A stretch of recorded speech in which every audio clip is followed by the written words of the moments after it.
Calgary, scene of the Calgary Cup. This is game number 4 tonight on TSN, and it features the Soviet Union against the United States. Both of these teams undefeated. The Soviet Union defeated Czechoslovakia 4-0 2 nights ago, while the United States upset Canada 5-3 on night number 1. I'm Jim Houston along with Howie Meeker and Jim Van Horn, and once again, it's a pleasure to welcome the general manager and coach of Team Canada, Dave King, to our telecast. Dave, what kind of game do you expect tonight? Jim, I expect a very interesting hockey game. The U.S. has really got its hands full. There's no question it's a very big, tough matchup for them. I would suggest their goalkeeping is going to be really important to them, and if they can stick with the game plan and keep close, their objective really should be to keep in the game as long as they can, try to go into the game in the third period still with a chance to be competitive. Howie, I think that probably underneath this great Soviet Red Army team are a number of human beings, although they don't look like it when they play like a machine sometimes. And I wonder if there's a chance that tonight they could come into this game and underrate their opposition and give the Americans a chance to steal one. I doubt it very, very much. I think Tiganov has been around a long, long time, and he's very, very proud of Soviet's record here in Canada and in the United States. And I would think the last thing he's saying to his players before they come on the ice, look at fellas, this is a tremendously important hockey game, and if you don't want to get the quick boat home, play well tonight. All right, we're looking forward to this matchup, the United States of America against the USSR from the Calgary Cup, the Labatt's Calgary Cup, and we'll have more in just a moment.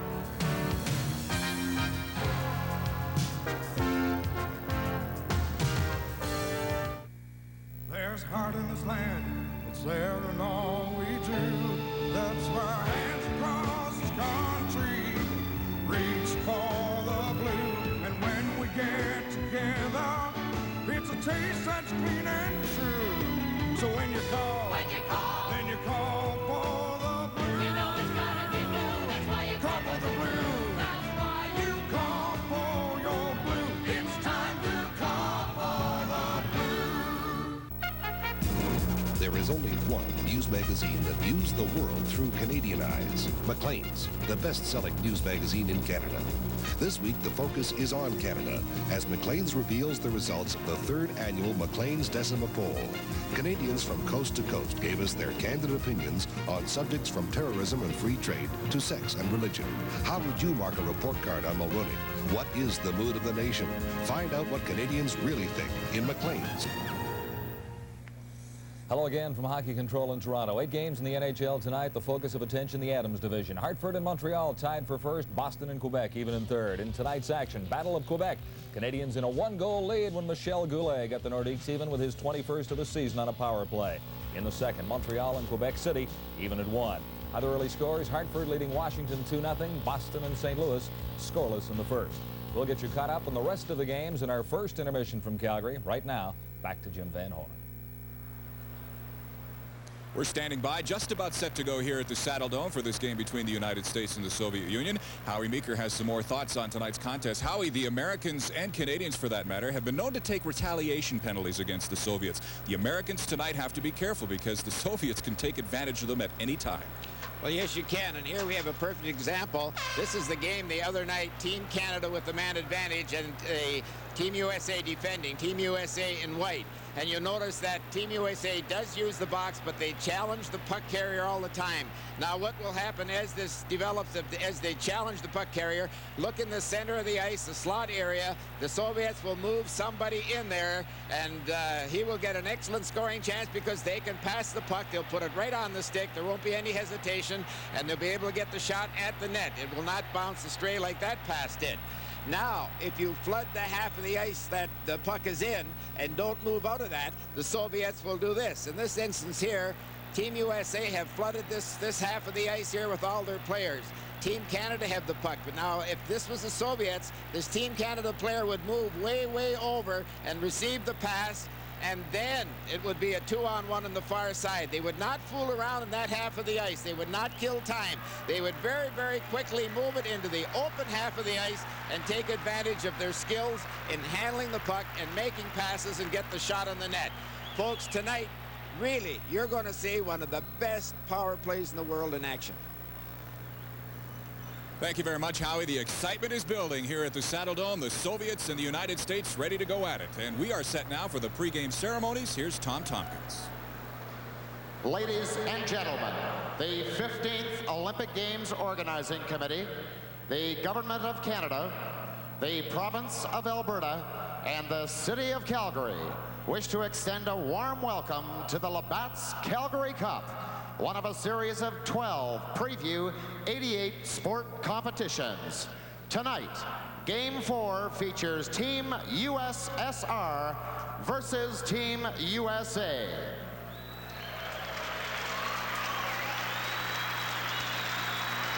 Representing Team USSR, head coach Viktor Tikhonov and assistant coaches Vladimir Yurzanov and Yuri Korolev, and the remaining members of Team USSR.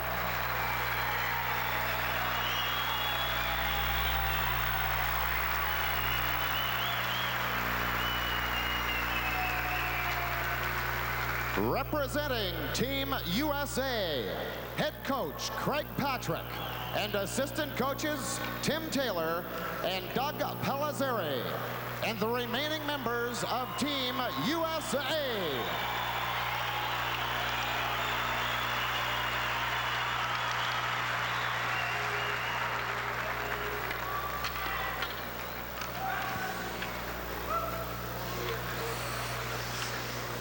And now, ladies and gentlemen, introducing tonight's official party. First, the 1988 Olympic Winter Games mascots. Would you please welcome Heidi and Howdy.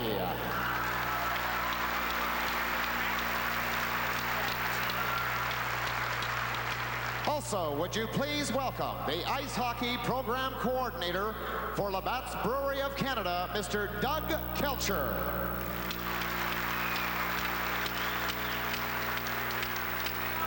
Also, the Director of Hockey Canada, Mr. Bill Hay.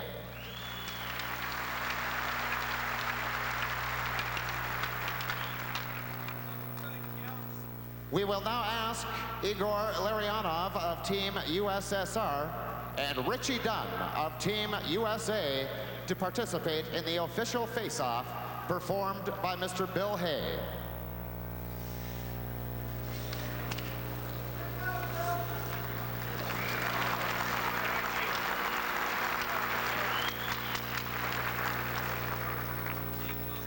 Ladies and gentlemen, would you please stand now for the singing of first the Russian national anthem as sung by Maurice Loriot, followed by the USA national anthem as sung by Susan Smith.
that so proudly we hailed at the twilight's last gleaming, whose broad stripes and bright stars through the perilous fight o'er the ramparts we watched were so gallantly streaming, and the rockets' red glare, the bombs bursting in air, gave proof through the night that our flag was still there. Oh, say does that star-spangled banner yet wave o'er the land of the free and the home of the brave?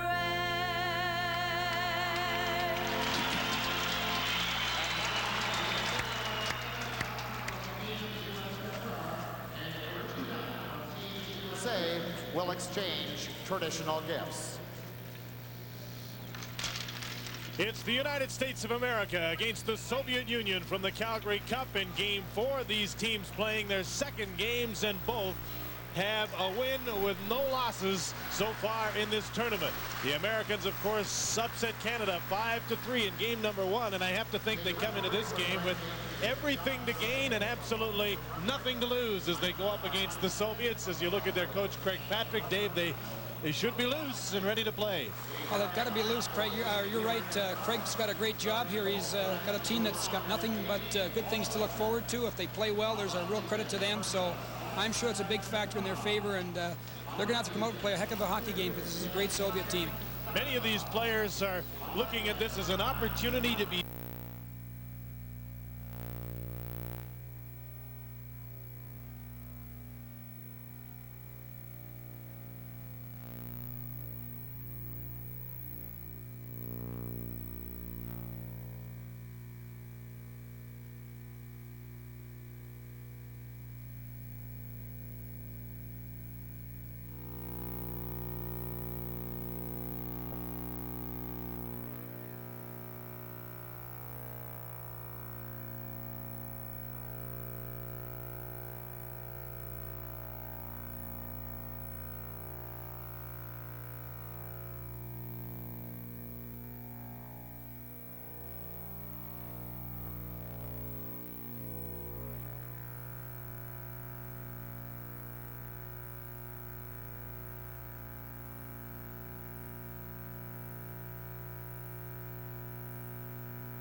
the starting defensive pair.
that Kurt Tallway that was pushing with Batista. That's a mismatch right there, 5'9" against 6'2", but the U.S. is pesky, and I think they're going to be very belligerent tonight. They just got to make sure, Jim, they don't take any of those cheap penalties that don't really accomplish very much. But Dave, I think you have to, without taking penalties, you have to hit them and push them around a little bit. Make them show some respect for you. You have to make them believe you're assertive and you're going to take charge. And I agree with that, Jim. Just as long as they do it carefully and with some discipline, that's a good idea. Make them look over their shoulder.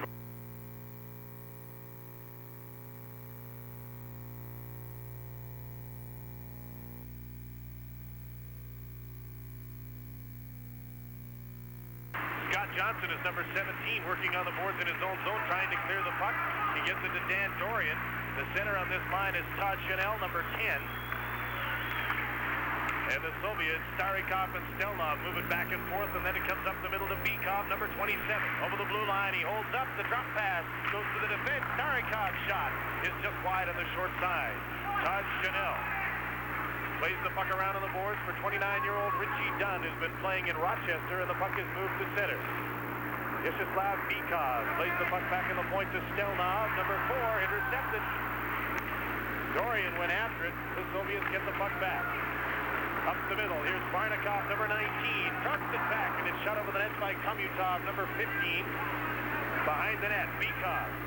Checked by Dan Dorian. Dorian moves the puck up on the boards, kept in by Stelnov. The Americans take over once again. Peter Sawkins trying to clear it, can't get it outside the line. Dunn has to clear the puck from in front of the net. Stelnov moving in. Richie Dunn gets the puck, but only for a second. Stelnov took a high stick up around the face, no call. From the point, Starikov shot, tipped in front. Soviets all around the net, but they haven't had any shots on goal in this flurry in the last couple of minutes. Soviets changing on the fly. The American team is hemmed up in its own zone, just can't get out. Jim, it's very important when they get these long shifts in their zone. Never be too proud to ice the puck or freeze the puck. If the U.S. is going to continue to try to always get a successful breakout, there'll be some problems. There are times when late in the shift you're in trouble, just get it out. You're looking at Chris Chahaki. He was one of the doughboys, they called him, in Detroit, but Mike Gillis went out and signed a number of free agents before last season. And Chris Chahaki spent most of last season in Adirondack and started the season there this year. Has most recently been called up to Detroit, but hasn't been playing because of a pulled groin. And he gets into the lineup tonight. He didn't play in Game 1 against Team Canada. Most of these Americans, they're in the same boat. They're fringe NHL players, just drafted, just out of college for the most part, playing in the International and American Hockey League. Once again, the U.S. showing a very patient approach here. With one guy forcing, they've got 4 people back in a neutral zone. Holding on to the puck is Makarov, number 24 for the Soviets. Gives it to Larionov, back to Makarov to the side of the net. They tried to get too pretty. I think Makarov had an opportunity to shoot and didn't. That's correct, Jim. They often overpass. The Americans trying to make it 2-on-1. Donnelly tried to feed the puck into the middle for Chahaki, and it was broken up by Fetisov, who caught his man. Kazatonov. Alexei Kazatonov up the middle to Makarov. He just deflects it to Larionov, to Karutov. Back into the middle for Larionov, but broken up by Mike Birch, number 3 on the American defense. The Americans have Hall, Micheletti, and Turcotte back out at their forward line now. Micheletti tips the puck to number 11, Alfie Turcotte.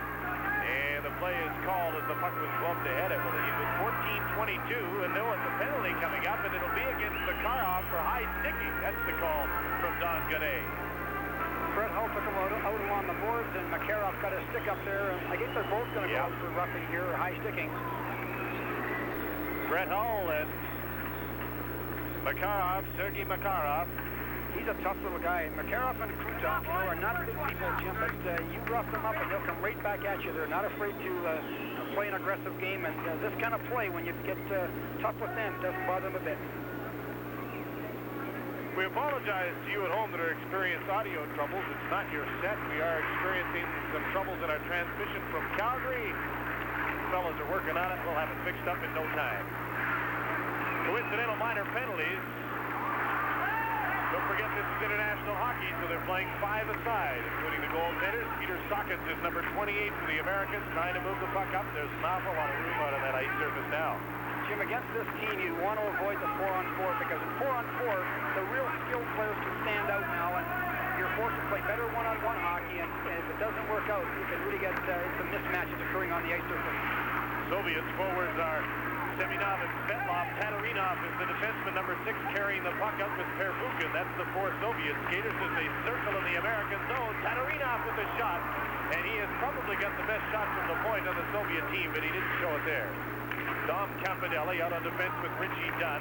The Americans change their forward unit. Mike Donnelly comes out, and he'll be joined by Jeff Rolacek. Soviets go for a skate. 4-on-4, Jim, they're very patient. They'll build up, regroup, get speed, attack the line, hit the line with lots of speed, and that's when things happen. They like to take the puck deep and work it back to the point for those point shots. Yuri Khmilev and Sergei Pryakin are the forwards for the Soviets now as Dom Campanelli fires one in on the goaltender Belashkin. Haven't been many shots on goal in this game. In fact, that's only the 4th one, 2 apiece. Carrying the puck is number 3, Alexei Kucherov for the Soviets. He saw limited action in their last game as their 6th defenseman, 7th defenseman actually. There's a steal in front. The shot, they score! Khmilev, they didn't shoot it hard, but he beat Daskalakis after a mistake in front. Can't afford those kind of goals, Jim. It's a simple possession situation. The guy forces a pass through a man, and it gets picked off, and it's in the net. These kind of turnovers will really hurt you. Down the hole through the legs, it looks like. Those are the kind of goals the U.S. wants to avoid. On goals, when they undress you out there and make great plays, you can accept those, but when you've got the puck in your own zone and turn it over, those kind of goals come back to haunt you. So the Soviets go up 1-0 at 7 minutes and 30 seconds of the first period. Khmilev's 2nd goal of the tournament. There's a shot by Kamutov. Daskalakis made the save and held on. Leon Daskalakis had a beautiful attitude coming into this game, and what else could he do? He said, I love the idea of playing against these guys, and my only wish is that Trechak was playing again at the other end so I could say I played in a game with him. And then he thought about it for a second and said, maybe that's not such a good idea. He's quite a kid. He's very loose and probably got the great attitude to play against the Soviet team. Because he'll get lots of work tonight, Jim. I think he was probably expecting a harder shot from Khmilev when he set himself, and Khmilev just slipped the puck through his legs. There's a pass out in front, and a shot by Varnikov on goal that Daskalakis had to make a save on. Another shot at the side of the net, and he pounces on a loose puck and gets the stop in play. 1-0. The Soviets lead with 12 minutes to go in the first period at the Labatt's Calgary Cup. Is this Howard Johnson? Yes, sir. There's been a lot of changes. You might say we're turning the place upside down. You know, a lot is changing at Howard Johnson. New rooms, new furnishings, and new attention to service. It's different. I like it. 1 second. I'm just straightening up. No matter how you look at it, This is Howard Johnson. we're turning Howard Johnson upside down. Play is just underway in the American zone where it has been for most of this night. This is Bikov, number 27, poking the puck towards the corner. Richie Dunn there to pick it up.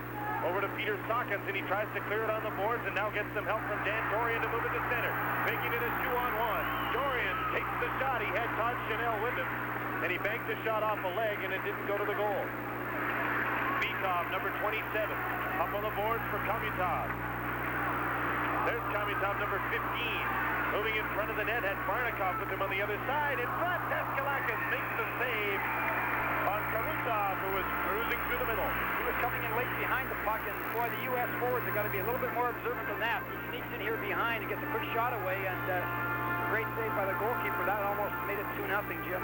It's interesting, too, the Soviets, on your breakout, they're going to pinch right down on your wingers, and they won't give you many of those easy outlet passes to the wingers. And they play a nice 2-1-2 with the centerman playing high and backing up the defenseman, and they really come down hard on those hash marks. So the U.S. is going to have to find the middle on their breakout a bit more. Larionov, Makarov, and Karutov with Kazatonov and Fetisov. The unit for the Soviets, they play pretty much 4 5-man units, although they'll give one defenseman a few extra shifts, mostly Fetisov, through the course of this evening. This is Larionov, pulling to Cannell over the line, taken out of the play by Taglianetti, and Chris Chahaki moves away at center ice, number 15. Breaking for the net is Mike Donnelly. The other member of the line is Jeff Rolacek, number 14. Karutov chasing a loose puck, hacked off the boards, not outside the line. Larionov to the late man, Fetisov moves in front. Now he'll look for someone to pass it to. Right in front, Karutov didn't get a shot away, and the Americans hack the puck out to center. They sure look for Fetisov coming late, don't they? He always comes late behind the play, goes right to the net, and he's a Paul Coffey type of defenseman, likes to attack as much as he does defend. Nearing the midway mark, first period from Calgary, 1-0.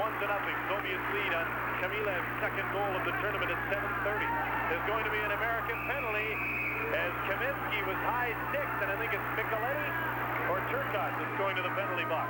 Micheletti's going to get it for high sticking, and you've got to be careful because international hockey, you get that 5-minute major if you do draw blood, and Kaminsky is trying right now to convince us he's bleeding out there, and you got to be very careful. Most kind of penalties don't accomplish very much, Jim. It's also interesting to notice that the U.S. is playing this kind of a patient game plan where they're trying to put four across them, but they're not holding the blue line very well. They're meeting the attack always just inside their blue line, and there's just too much territorial advantage here. They're just not quite patient enough, gentlemen. They're allowing the Soviets to get deep in the corner and dilly-dally around with the puck, and then they're watching them, and they're moving back and moving back and moving back and opening up the top of the blue line, and they're getting in trouble. Well, let's have a look now at the Soviet power play as it goes to work with Seminov, Svetlov, and Kaminsky playing up front. Svetlov, number 16, goes after the puck, holding it in the corner around that American box. Back on the point, Katerina over to Perbukas. Drops it off to Kaminsky. From the middle, he shoots and scores! Well, that was a great shot. That was a cannon from out there, and a shot like that, the goalkeeper hasn't got a lot of chance. He got a good wood on it, Jim. It's a heck of a shot. This is a great play as he circles behind his defenseman.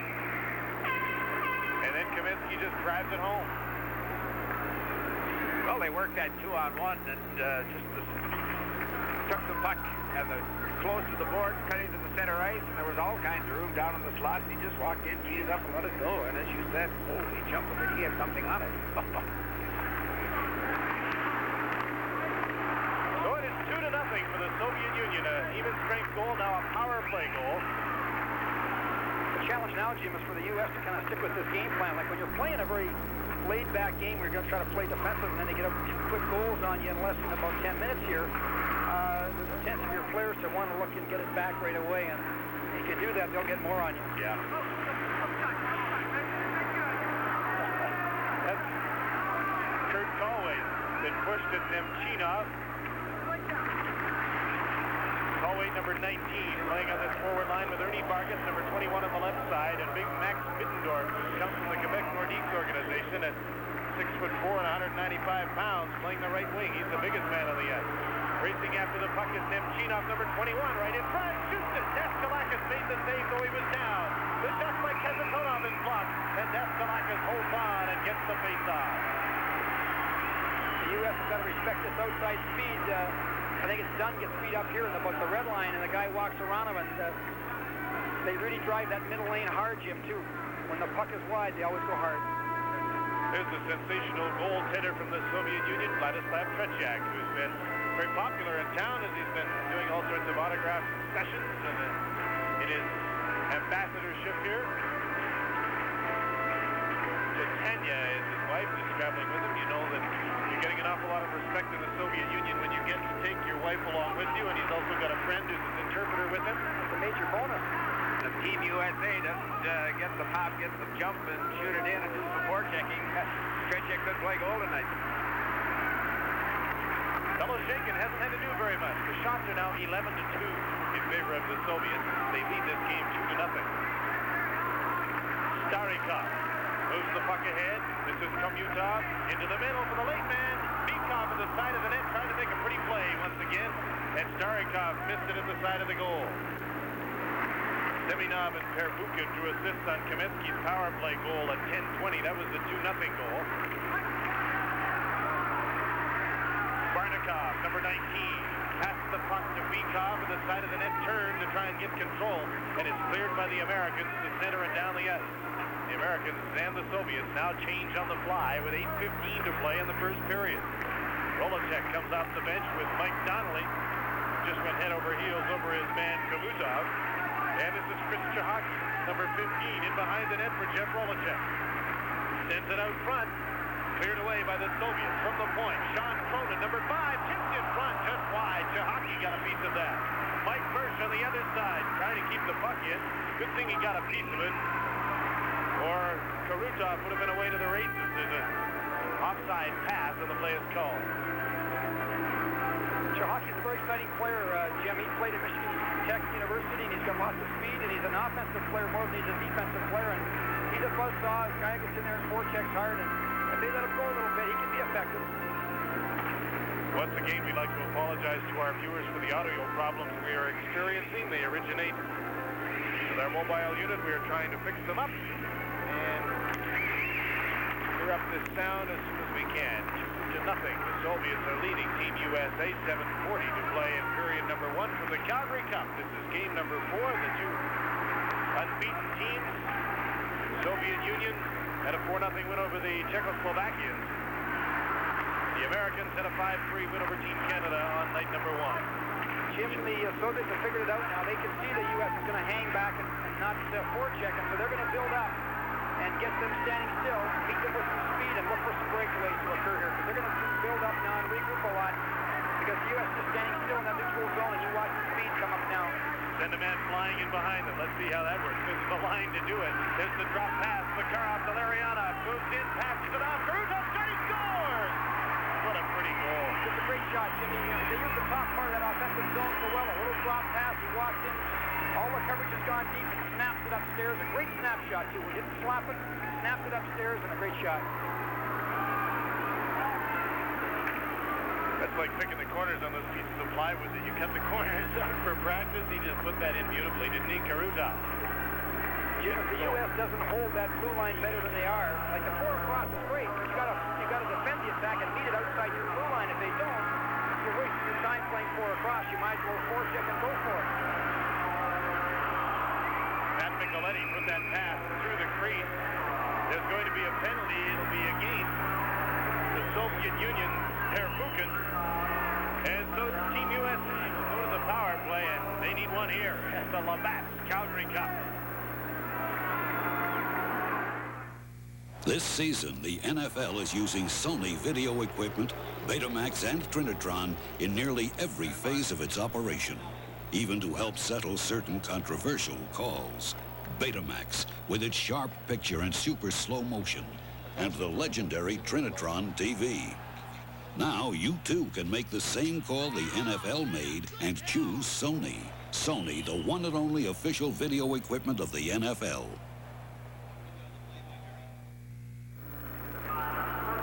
The penalty is on Perfukin, who chipped Brett Hull in front of the net. So Team USA will go on a power play. They've been outshot 12-3. They've been outscored 3-0. Not very much positives happened to them here tonight. Campanelli gets the puck in behind the net. Trying to center it was Alfie Turcotte. Taking over is Svetlov now for the Soviet Union, number 16. He's out with Seminov killing the penalty. American power play features Brett Hull. Bobby's son playing the right side. Pat Micheletti is number 8. Alfie Turcotte, former Montreal Canadian, now property of the Edmonton Oilers. Number 11 is the center. They'll play Dan Dorian, number 18, and Dominique Campanelli, number 4, on the point. I would suggest the Soviets are going to try to really put some pressure on this power play and not give the U.S. a lot of time to make things happen. Look for the quick counterattack, because they have no respect right now for the U.S. Leading 3-0, the Soviets are going to go for it.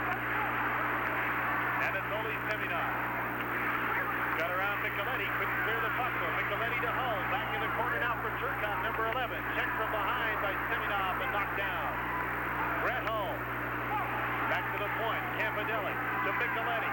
Moves in with some room right in front. Shot wide, and Brett Hull got a piece of that. Shot it wide. There's a shot by Katarinov. Knocked down Dan Dorian, and Katarinov is going to get a penalty. He's getting double penalty, getting 2 minutes for crossing in front, and then he'll get 2 minutes for charging or elbowing in the corner. So you're going to see him get a 4-minute minor.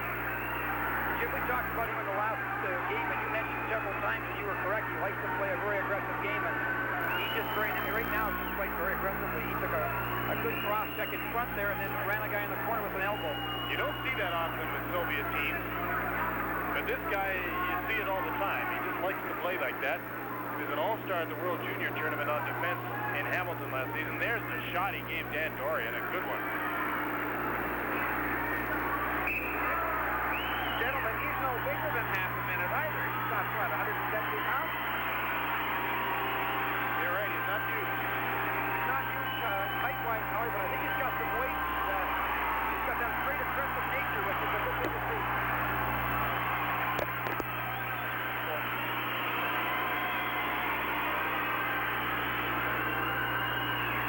There's the call on Katarina. This is a great opportunity for the Americans to get themselves back into this game. It's a great chance. They get 4 minutes now, and they still got 48 seconds to go on the first liner, so they're going to have a chance to put themselves back in the hockey game, and it's a key time for them right now. There's Evgeny Beloshakin, who has only faced 4 shots from the Americans, but they get a few here.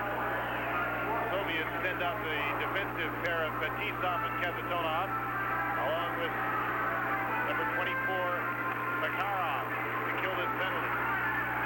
Max Bitzdorf, Kurt Conway, Ernie Vargas up front on this American power play. Peter Taglianetti, number 6 on the point with the captain of the team, number 2, Richie Dunn. Taglianetti gets the puck around Fetisov and dumps it in. After it on the fly, Vargas couldn't center it for Kurt Conway. From the point, Taglianetti moves it into the corner. 20 seconds left in the first penalty to Pervukin. 3-0, Soviets lead. Fetisov couldn't clear the puck. Chipper's got 2 men short. He's got 3 guys behind the ice line. The Soviets are very, very aggressive when they kill penalties. Even 2 men short here, they're jumping and putting lots of pressure on, and again, not showing a lot of respect for the USA and their skills. Well, when they were flooding the zone in behind the net, between the puck carrier, it would have had to go through 3 of their players before they got it out in front. That's the key there. You're right, Dave. That's just unbelievable. That's 2 men short, and 3 of them are in behind the goal line. That was Ernie Vargas pushing at Fetisov, Dave. Yeah, they just can't keep, they're getting a little belligerent here now, and they got to keep their nose clean. They got a power play, not to spoil with taking a minor penalty now. They've got a chance to make some things happen and keep their cool.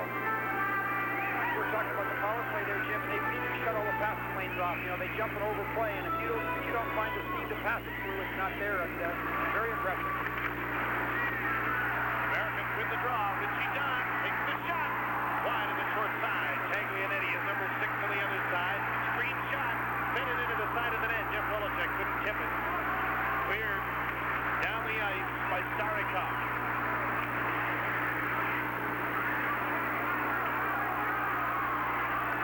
Taglianetti beats Dunn.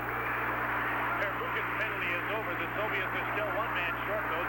2:55 left in the double minor against Mikhail Tatarinov. There's the pass for Chahaki. Hit his skate. 2-on-2. This is Vikov with Komutov. Back pass, and a nice one it was. And Daskalakis got a piece of the shot. Komutov. Man short, Jim. They always counter that. Now the Americans will try and move on quickly. Donnelly's on the fly through the middle, carrying the puck. Is Dan Dorian, number 18. Stops at the blue line, feeds it in front. Lucky bounce, backhand shot over the net by Chahaki. This Calgary crowd is really getting behind the Americans. They've had a couple of opportunities in the power play. That's their best one, and Chahaki just shot it over top of the net. Just over 2 minutes left to go in the double minor against the Soviets as Dan Dorian winds it up. Dorian with Turcotte out front, feeds it around on the boards, and the Soviets get a chance to clear the puck. Brett Hall skating back. Daskalakis played the puck to Turcotte, tried to get around Kamilev, and he is just able to clear the puck to center. Nemchinov lost the puck. Here's Brett Hall, number 9. Into traffic, back pass to the point, and Dorian, number 18, shoots it. Beloshakin the save, the rebound, and Beloshakin is on top of it. Some more pushing in front. Why am I not surprised that Beloshakin made the save? They've got to put those chances in. You're not going to get a lot of those good ones, and they got 2 chances. So they got the shot in on net, and they got the rebound, and neither one went in, and they've got to make sure they cash in here. Well, prior to that, Chahaki had a heck of an opportunity to at least get the shot in the net. He put it over top by at least 2 feet. He's got to at least hit the goaltender. And 3 odds, you know, they got a 2-man advantage and they're shooting from the point. That's not very imaginative, Dave. still gets lots of pressure on us. You've got good skills, Howie. You just can't play the power play against them. Minute and 25 seconds left in the Soviet penalty to Tatarinov. 3 minutes left in the first period. 3-0 the Soviets lead on goals by Karutov, Kaminsky, and Kamilev. Alfie Turcotte, number 11, chasing the puck, rubbed out along the boards by Kazatonov. Fetisov, number 2, back after the puck. Seminov is number 30, and he'll just leave the puck to the defenseman Kazatonov. He's really a steadying influence out there, playing with the great Fetisov who likes the rush. I think Kazatonov is underrated because of it. He always stays at home, and there's an example of it. The other guy's up the ice, and look who's back to get the puck. That's a really good point. Kazatonov is very steady. He's kind of the backup guy. Let Fetisov play his imaginative high-risk game, and they're a great combination. The pass up the middle taken by Peter Taglianetti. Fires it on the net, and Belashkin directs the puck into the crowd with 33 seconds left in the Soviet penalty, and just 2:12 left in the first period. There's Peter Taglianetti, a draft pick of the Winnipeg Jets, who's been playing most recently with Sherbrooke of the American Hockey League. Peter's out of Providence College, makes his home in Farmington, Massachusetts. Must be a great experience for a guy like that to get a kind of a chance to play in a tournament like this. Different style of hockey can do nothing but make him a better player. Mike Hirsch now moved the puck ahead, but Kurt Colway couldn't get a hold of it. Colway, along with Max Spitzdorf and Ernie Vargas, the forwards for the Americans right now, with Hirsch and Cronin on defense. And these two played together in Chicago, Illinois, in university hockey last year as a defensive pair. They're also a defensive pair this year at Salt Lake City of the International League. Sure, there was some method in bringing those two to play together along. The penalty is over to Tatarinov. The Soviets back at full and even strength with a minute and a half to go in the first period. Mike Hirsch, number 3, trips up with Kurt Colway. Here's the 2-on-1. It's Makarov with Lariana. There's the pass, and he tried to flick it back to Makarov at the side of the net, and they didn't finish that one off. Good so methodical. Belashkin out of the net, and he'll get the booze here, but as Dave pointed out a couple of nights ago, that's perfectly legal in international hockey for Belashkin to cover that puck outside of his net. Well, the U.S. can't afford to get up those 2-on-1s when you're down 3-0 and they get another 2-on-1 on you. They're just so fortunate on 4-0, and they've got to make sure they don't give those numerical advantages. Coming down the ice, Makarov on the forehand, nice little flip pass over, and Larionov just gets the handle on it, but just shoots it a little wide. That's one of the advantages of playing the off wing. When he's got the puck on his forehand, he can take the shot or he can pass it, and that's pretty effective hockey. During the last minute of play in the first period, and once again we apologize for the audio difficulties we are experiencing from Calgary. We're working on it, trying to fix them up as soon as possible. Last minute of play in this period. Dan Dorian couldn't quite handle that pass. Checked in the corner by Fetisov. Make that Starikov, number 12, not number 2. Here's Dan Dorian trying to center for Todd Chanel, who's out in front. The Soviets take over. Tomizov, number 15. The drop pass gets through to Bikov after Barnikov put it to him, but he couldn't control it. Stelnov moved the puck ahead. Tomizov, number 15, feeds it into the rushing defenseman Starikov, who came late, but he couldn't do anything with it in front, and Todd Chanel cleared it, not out. Back on the point to Starikov, number 12, shot a rolling puck, and it was blocked by Leon Daskalakis. I think these American boys might feel a little dizzy when they go to the dressing room after this first period. They've never played against a team like this. As the horn sounds to end the first period, 3-0 Soviets. Yeah, they look very tired. The U.S. In the last couple of shifts had no jump to their legs, and if they keep wandering like they are in their own defensive zone, they're going to have a long night because they're not playing any kind of a system in there. And again, a team thrown together this quickly, it's very, very difficult for these players to cope with a team that moves the puck as quickly as the Soviets do. The most impressive thing in the period I was watching is the ease in which the Soviet players skate. It just seemed to move the feet, touch the ice, and away they go. I don't think they mark the ice yet. They develop such speed, and they do it so easy. Coming up in our first intermission, Jim Van Horn will speak with Brett Hull of Team USA. We'll be back with that and more from the Labatt Calgary Cup.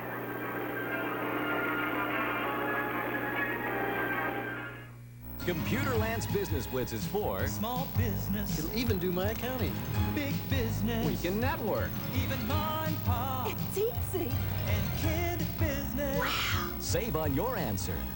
Panasonic Printers, the answer for your computer printing needs. Whatever the size, whatever the style. Every Panasonic printer has unbeatable stamina for long, hard work. When you need answers now, it's Computerland. Introducing an incredible advance in Gillette shaving smoothness. New Atra Plus. The Plus is this unique white strip that releases lubricants as you shave.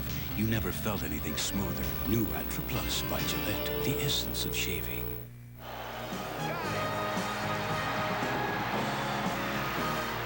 (1996), the year in review, is Wednesday, December the 31st, starting at 7 p.m. Eastern, right here on TSN. This is the Calgary Cup on TSN. After one period at the Olympic Saddledome in Calgary, the Soviets out in front of the United States 3-0. It is a big game for both teams in the round robin, particularly the Americans, after upsetting Canada in the opening game in Calgary. The surprising U.S. team really has nothing to lose and everything to gain, but so far they're losing badly to the Soviets. The Soviets beat the Czechs in their first outing of the tournament. More from Hockey Control in our first intermission. Right now, back to the Saddledome, Jim Van Horn. This tournament got off to a very good start for Team USA here at the Saddledome with a 5-3 victory over Team Canada in the opening game. The offensive star of the game was Brett Hull, who belongs to the Calgary Flames of the National Hockey League. Brett, a good way for you folks to start the tournament off. Oh, it sure is. You know, we came in underdogs and put together a group of guys in 24 hours and not use the big ice surface. It's tough, but if you bear down and work as hard as you can, it just shows you what can happen.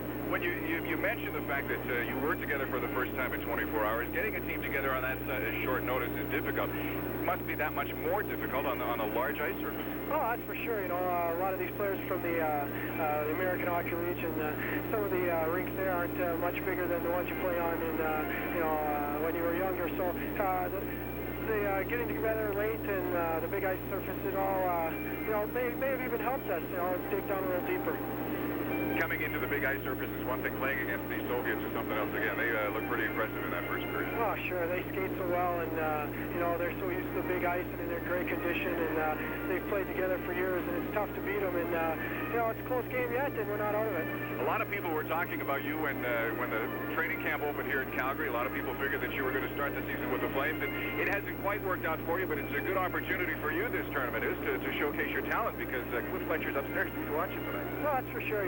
I came to camp. I thought I had a pretty good camp, but they have a lot of talent here in Calgary, and I'm just going to keep working at it. And like you said, it's a great chance for me to show what I got. And if I keep playing the way I can, I hope that they'll keep me. You think they could possibly keep you after this tournament is over? Oh, I'd sure like that, but you don't know how things go.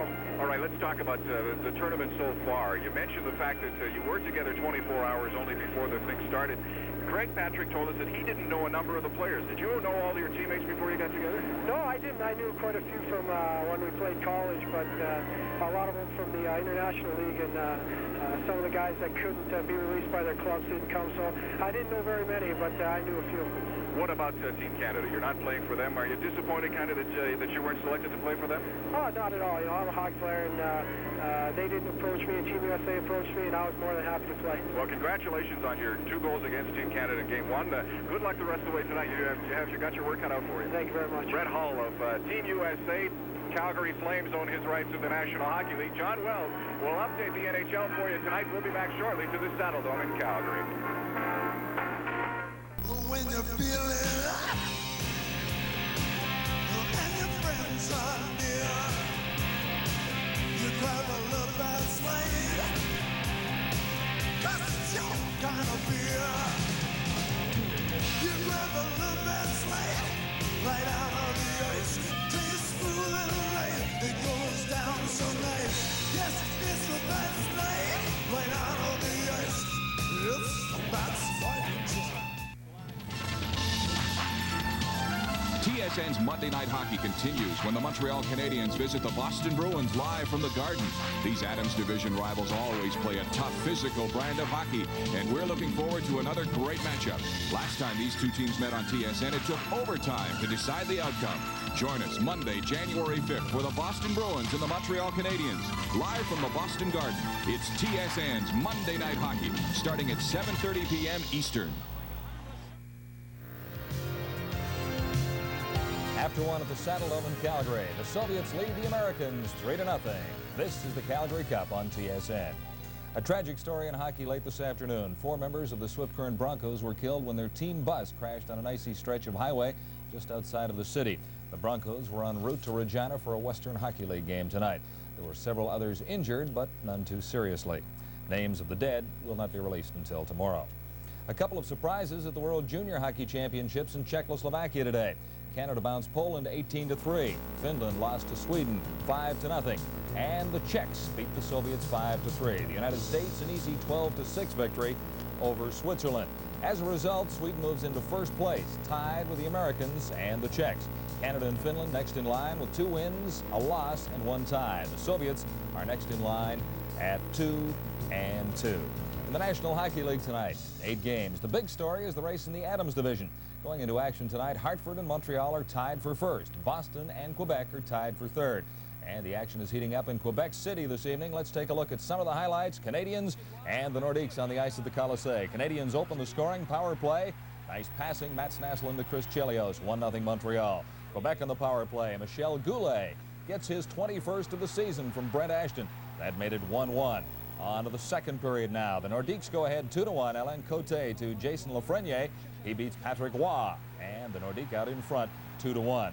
Then just under a minute later, it's Alain Cote again. He puts it out to Gilbert Delorme. He blasted by Roy. It is 3-1 Nordique.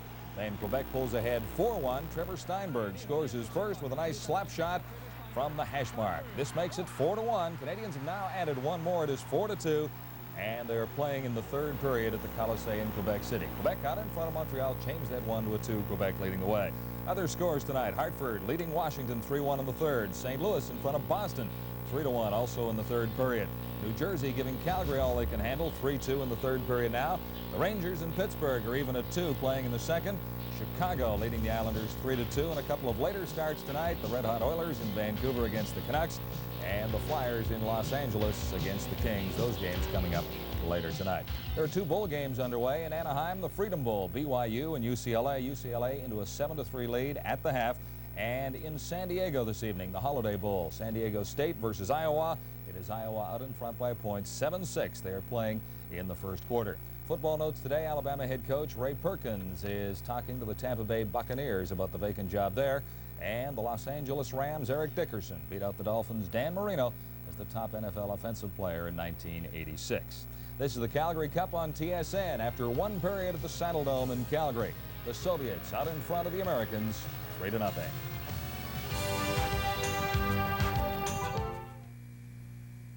Introducing an incredible advance in Gillette shaving smoothness. New Atra Plus. The Plus is this unique white strip that releases lubricants as you shave. You never felt anything smoother. New Atra Plus by Gillette, the essence of shaving. Start the new year off with another great NBA matchup. The NBA's newest powerhouse, the Atlanta Hawks, will visit the always tough Washington Bullets from the Capitol Center. TSN has the most complete lineup of NBA games, Tuesdays and Fridays, that you'll see anywhere. And they'll continue right up to the playoffs. Join us from the Capitol Center in Landover, Maryland for the Atlanta Hawks and the Washington Bullets, Friday, January 2nd, starting at 8 p.m. Eastern on TSN. TSN is your ticket to sports events you won't see anywhere else. Get TSN by itself, $7.95 or less a month, or in combination with other specialty networks. Call your cable company today and get the details.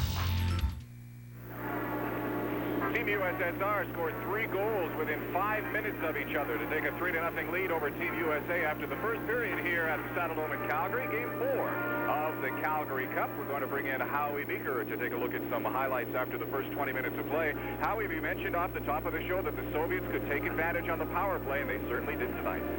Well, we mentioned also that if you flood the zone that the puck is in, or the half of the ice that the puck is in, they've got a play that'll get you moving, and once they get you moving, you're in trouble. As you'll see right here, the Soviets have moved the puck in over here, and this is where they have it. And look, in this half of the ice, they've got most of the Team USA players. Watch the bank pass off the back of the boards right on the Soviet player's stick. Now Team USA has to maneuver and come to the other side of the ice, and look at the pass right on the stick. Now stop it right there. The key here is that this player will come in here, and this guy will go here, and he will start the curl. But watch what creates the open ice in here. He comes to the net, and this fella comes to the net, causing confusion here. Now this is just great. Look at him. Sucks the player to him, drops it. The middle of the ice opens up. Nobody moves out to him. He comes into the middle, and Kaminsky can really shoot the puck. No trouble when you get open ice like that between the circles. If the shot's on the corner, it's in. Now, we talked about, or Dave talked about a few moments ago, Team USA lining up and letting the Soviets come to them. There they are there, and the Soviets just go back in here, continually circle and pass the puck and give it to the guy under a full head of steam. Now, stop it right here. Look at this fellow curled, and he's coming under a full head of steam, and keep your eye on him. What he does is this develops into the goal by Krutov. Now, stop it right here. Look at the middle of the ice is opened up. This fellow is curled is going to come in here. But you see how they get this man off the top of the point? The fellow who dropped the pass, the Soviet player, is coming in here, and he comes there. Once you're not patient, you lose your cool. Look at this. Right in between the circle, right in the hash marks in the slot. The shot is on the corner. And Dave, if you do not have patience against that Soviet team, you're in trouble. That's very true, especially in your own zone. You've got to work in your own area, Howie, and not start chasing the puck around the ice. And if you start chasing, you get a lot of problems. And, you know, the U.S., their idea of trying to hold the neutral zone with 4 people is a good idea, but if they're going to concede the blue line as easily as they have so far, it'll be a long night, Howie. Yes. Well, I'll tell you, Team USA has to come out, dump it in, get tough, go into the corner, take the man, create the loose puck, and then do something really constructive with it. I thought there were several times where the U.S. could have forechecked and didn't. And when you can recognize you go in there and put some pressure on, you got to do it, because you've got to score some goals. You're not going to win 0-0. That's right. What do you think of Balashaikin tonight? He's had, what, 2 stops, but he stood up extremely well. Well, he's really great on his feet. This guy is a solid goaltender. He doesn't give you very much. He gave 1 second save here today, but then made the save. And so he's playing outstanding hockey, Howie, and he's a great goaltender. There seems to be a difference in skating in the Soviets. Any idea? I asked you this question before, and I think Canadians coast to coast are interested. What makes them good skaters? I think it's just a couple of things. First of all, a large rink. You've got to be a better skater to play on a rink that's 100 feet wide, 205 feet long. And the other thing is they pass the puck so much that you're forced in the course of the game to skate a lot more, because you're passing the puck and you're breaking to get a pass back. And that type of attack, I think, really encourages the players to become good skaters. Can Team USA come back? No, they can't. I have to say that right now. I think this one's all over. I think the key thing now is, can the U.S. keep the score respectable? Jim? Thanks, guys. Well, there's still time for the States to shake, rattle, and roll, as far as I'm concerned, as Howie would say. We'll have the second period for you as the Soviets lead Team USA 3-0 after this. Show me the way to go home. I'm tired, I want to rest my head. I spent a little time with some good friends of mine, but now I'm bound for bed. Well, wherever I may roam, show me the way to go home. Please, show me the way to go home.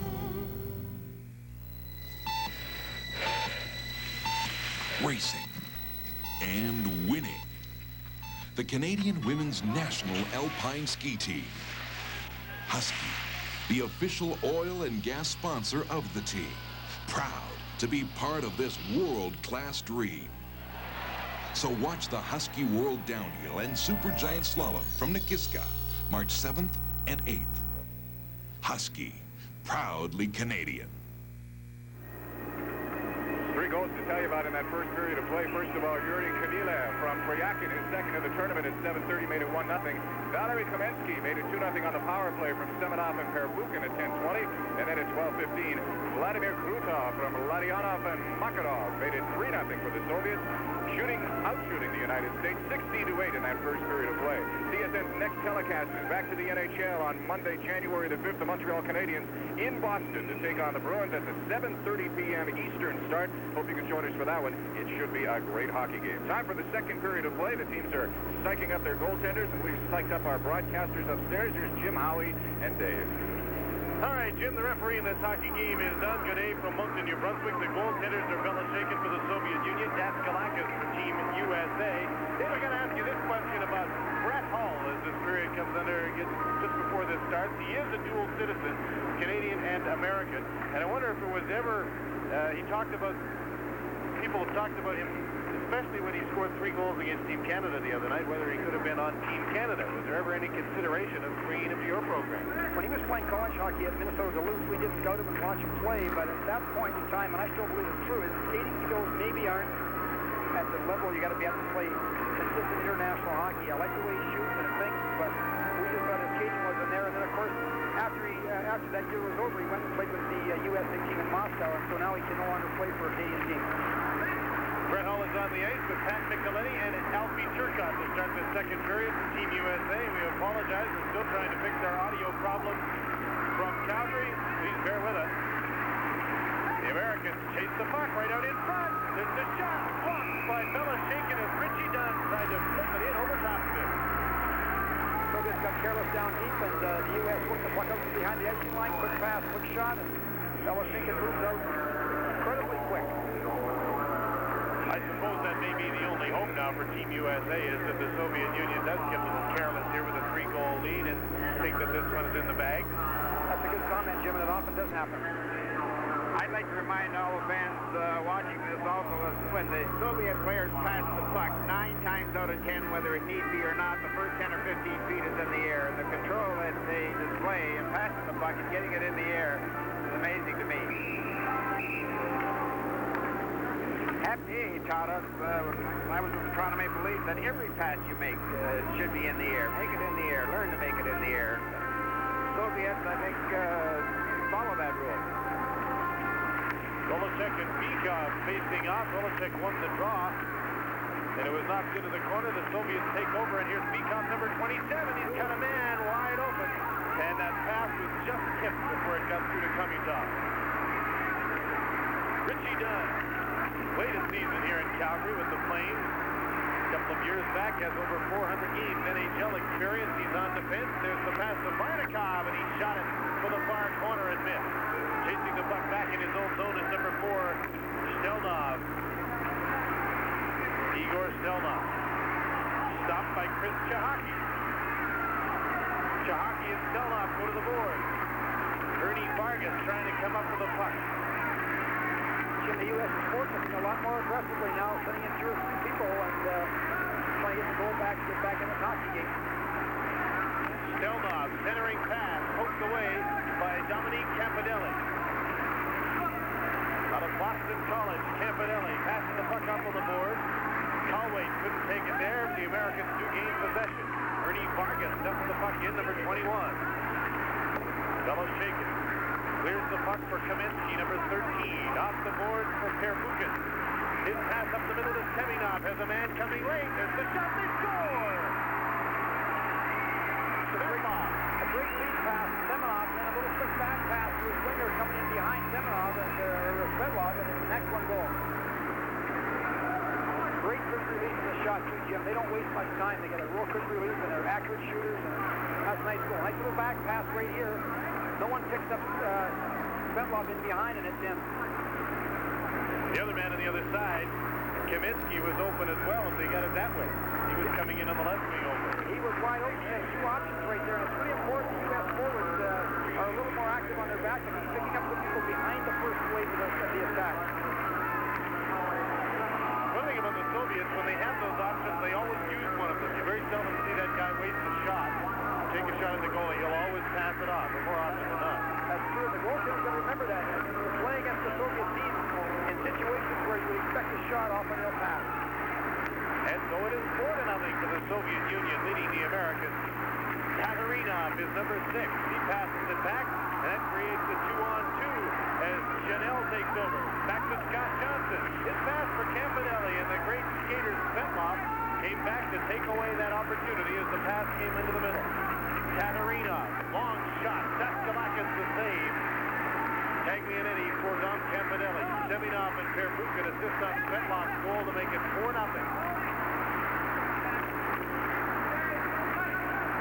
Campanelli, originally drafted by the Toronto Maple Leafs, ahead for Todd Chanel.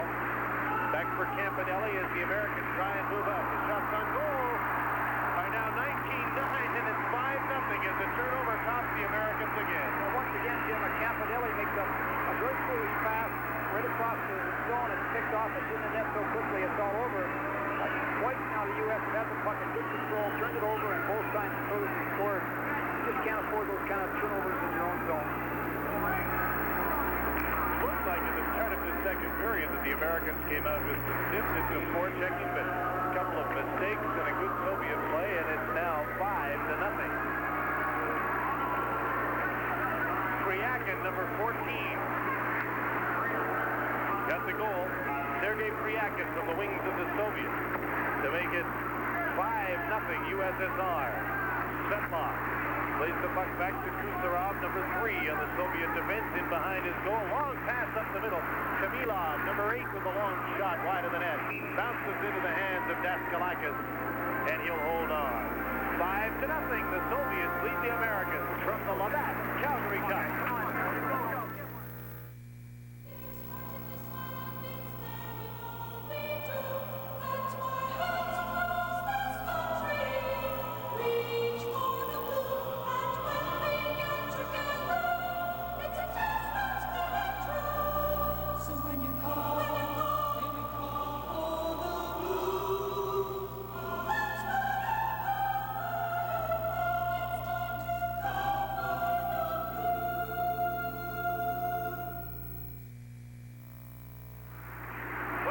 Underway, and there's Larionov with a shot. Daskalakis makes a pair of saves on the original and the rebound. Now he can't find the puck. It's loose at the side of the net.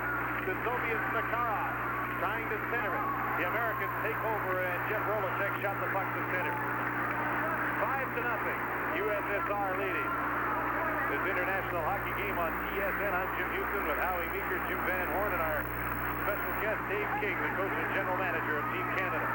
Here's Mike Donnelly, number 12, with a shot deflected by Kazatorov into the stands for the stoppage play. Jim, it's the kind of game the Soviets really like. They're going to get lots of room to regroup now and build up and come back at you. And they're going to pass the puck 8 or 10 times in a matter of about 2 or 3 seconds. And the U.S. has got to maintain a bit more assertive posture right now. They're laying back too much.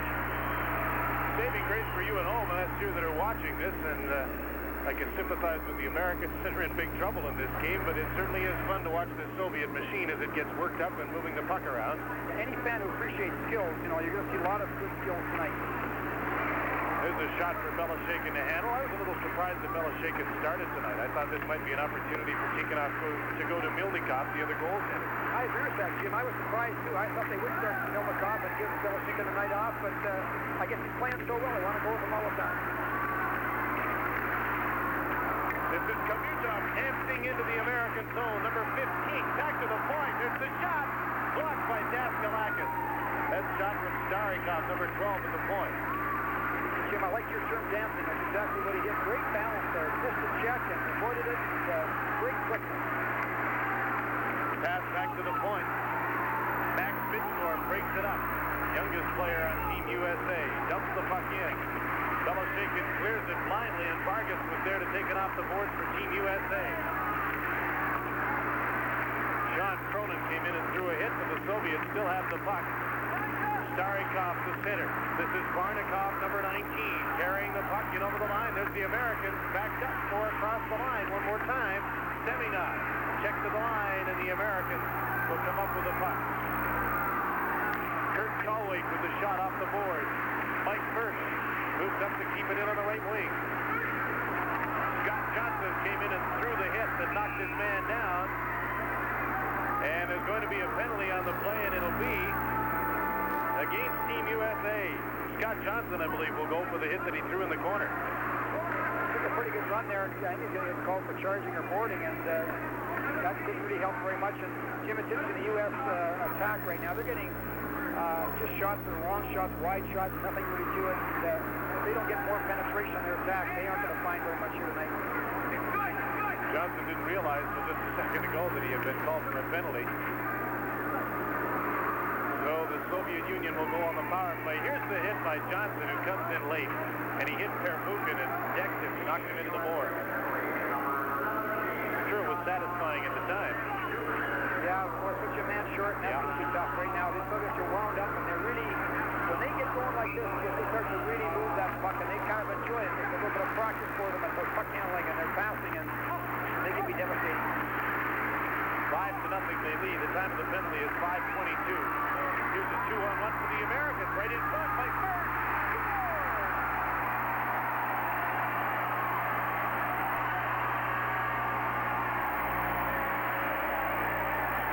Soviet defense kind of goes complete barrel. Loose block, a little bit of depth, 2-on-1, nice little play across. First just deflected straight between his legs, and it's the U.S. got their first goal, a man short.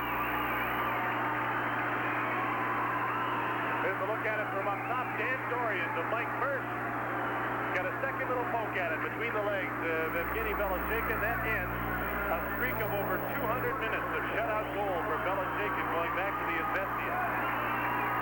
5-1. The Americans' 10th shot goes in. Soviets, however, still have a man advantage as they carry the puck in. Priakin drops into the point, Gusarov to the other side. Starikov's shot was blocked in front. Priakin. To Khmylev. He gets it back from Starikov. Now here's Starikov, number 12. Takes the shot and gives it to Gusarov. Into the middle, Khmylev. Look at these guys passing around. Khmylev in the middle. Can't get the shot away. Gets it again. And he scores. They made about, I'd say, 10 or 11, 12 passes in quick succession there. They one-touch the puck. The man adjusts to the puck. They one-touch it away right away. They always find the open man. They're always one pass ahead of their power play. It was an important skill. They must have made 9 passes, every one of them right on the stick, every one to the open man, and every one improved the position of the puck in relationship to the goaltender in the net. Stuck players to them, had them turning around, had them jumping, doing the two-step, looking at the ceiling, looking at the ice. Just amazing puck control. You know, Howie, as well as the puck control, too, the idea is being one pass ahead. When you get the puck, you're always looking one pass ahead. They're always one play ahead on you. They're excellent people, and to credit to their skills, they can have their head up and be looking one play ahead all the time. There's not many players that play against them that can anticipate that either. No, Jim. Very tough to do. I guess the puck travels faster than you can move. It's a classic example. 6-1, Soviets lead. Karutov, number 9, centering pass, poked away from Larionov, and there's going to be a penalty against the Americans for slashing. Karutov was slashed as he went around the net, and Peter Sawkins is going to the penalty box, and the Americans are starting to show the frustration of trailing 6-1. Jim, you can self-destruct taking penalties like this. You can't afford it. Sawkins goes for slashing, and the Soviet Union with a 6-1 lead will go on the power play, and they'll leave the KLM line of Karutov, Makarov, and Larionov on the ice. There's Peter Sawkins, the Los Angeles draft pick, Craig Patrick's team out of Yale. Patrick looks a little bit concerned. Khmylev from Priakin and Starikov, the last Soviet goal, that made it 6-1 at 6:24. Fetisov winds up in his own zone. I'm sure he'd like to get in on the scoring. He hasn't been in on it yet. Karutov, number 9. Back to Makarov, number 24. Larionov out in front. Back on the other point is Kazatonov, number 7. Around the American 4-man box. There's the pass to Karutov. Well, watch them just move it around.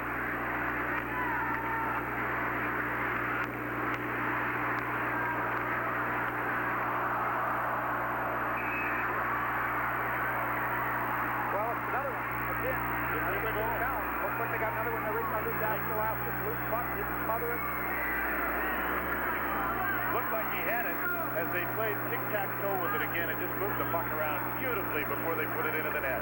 Oh, they're great players. This line loves the power play, too, and they do a lot of the great power play work. Look at the one-touch passes here. Here's the puck, and it gets It's under him right there, and it comes loose under his goal pad, and now it's tapped in behind him. That one should have been stopped by Cleon. He was down on top of it.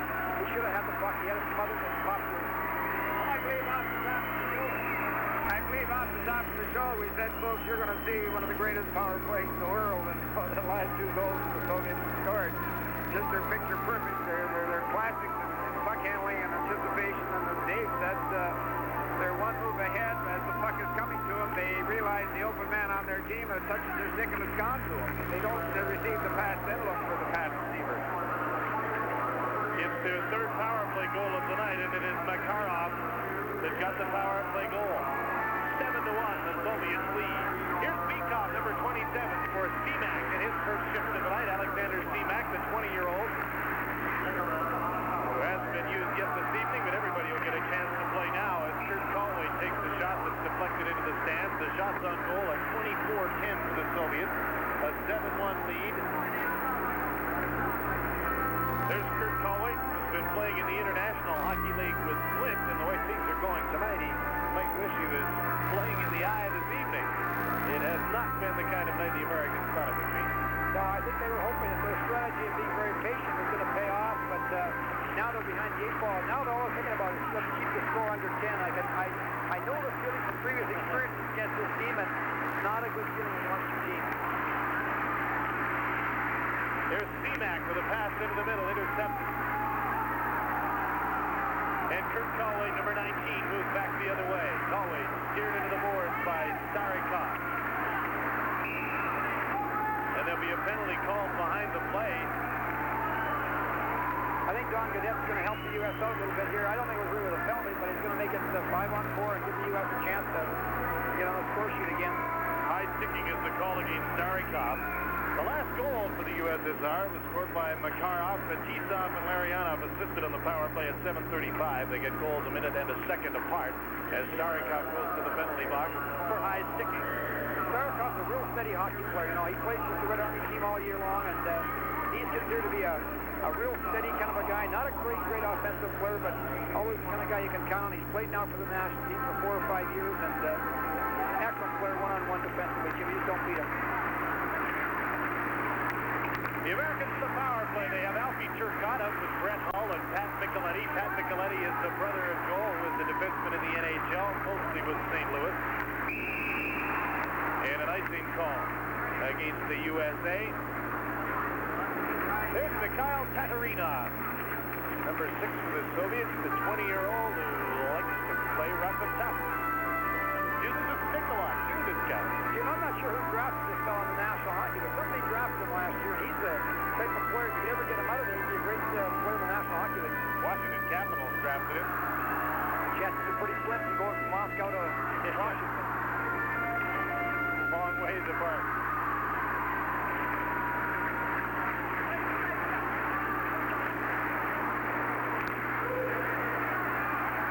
Shake it out of his net, and now that's Tatarinov. Didn't hesitate to get his stick in there, and everybody mixes it up. Tatarinov wants to fight. Seminov is fighting with Taglianetti. This is unusual for international hockey, but we've got one fight down in the corner. Taglianetti and Seminov are wrestling down to the ice, and Mikhail Tatarinov really wanted to go. Richie Denton is going to accommodate. We're not done. It's Alfie Turcotte. He's a tough kid. He wants to go here, and I think the U.S. is losing their cool a little bit. They got to settle down a little bit. This is not the kind of way you're going to play against them.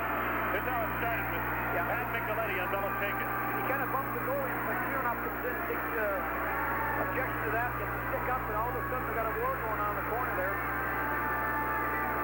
This won't bother the Soviets, Jim, at all. Like they can play the tough game. They can take this kind of stuff, and you know this used to work in the old days, but you won't knock them around now and get them off their game. Tell you what, I don't think I'd want to clear the benches with those guys.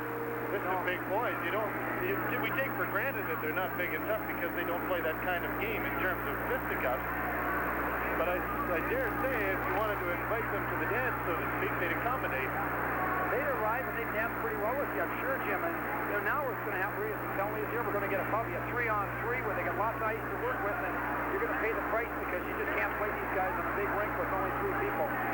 Now, shouldn't the two that fought, Taglianetti and Semyonov, be ejected from this game? Well, I'm assuming he's going to reject it from the hockey game, but maybe he's not. He might just give them the 4-4, but if he gives them the majors, they're out of the hockey game. The majors are fighting.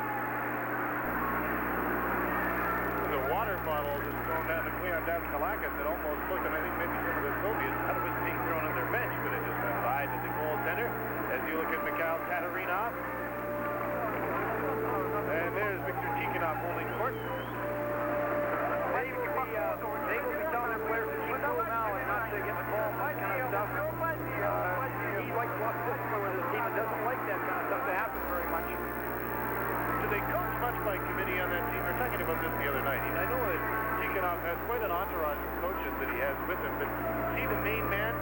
He's the main guy. He makes most of the big decisions, and he gets some help from Durizanov and the other fellow, Korolev, but basically Tikhonov is the guy who runs the show, and he's a real tough master, so I'll tell you, he really makes these guys work. There's Craig Patrick, his team down 7-1. They're showing on the clock right now. 4 minutes against Tatarinov, Semyonov with 2 minutes, and 4 minutes against Peter Taglianetti. So the Soviets, and a 2-minute penalty against Albi Turkov. This is going to come out even. Yes, it is, Jim. That's right. 8:57, time of the penalties. For the Soviet Union, Tatarinov gets 2 for high sticking, 2 for roughing, and Semyonov gets 2 minutes for roughing. For the United States, it's Taglianetti getting 2 minutes for roughing, and Albi Turkov 2 minutes for roughing. So with the penalty still in effect of Starring Cup, the Americans will still enjoy a man advantage. That's surprising. I think that these players might have been ejected out of the hockey game because basically that was really, I would say, fighting. Yeah, they pretty close. They were throwing punches. Oftentimes the referees, especially North American referees, they get the 4-4. If that was during a European game with European officials, they're both tossed out. Even up, 6 minutes apiece. At 8:57. Craig Patrick must be very worried right now. I mean, 7-1, there's a lot of hockey to go. He's got more than half a game to go. And these are the kind of games, Jim, you start to look at that clock and almost request you to play straight time. Yeah, that's exactly it. Let's get out of here.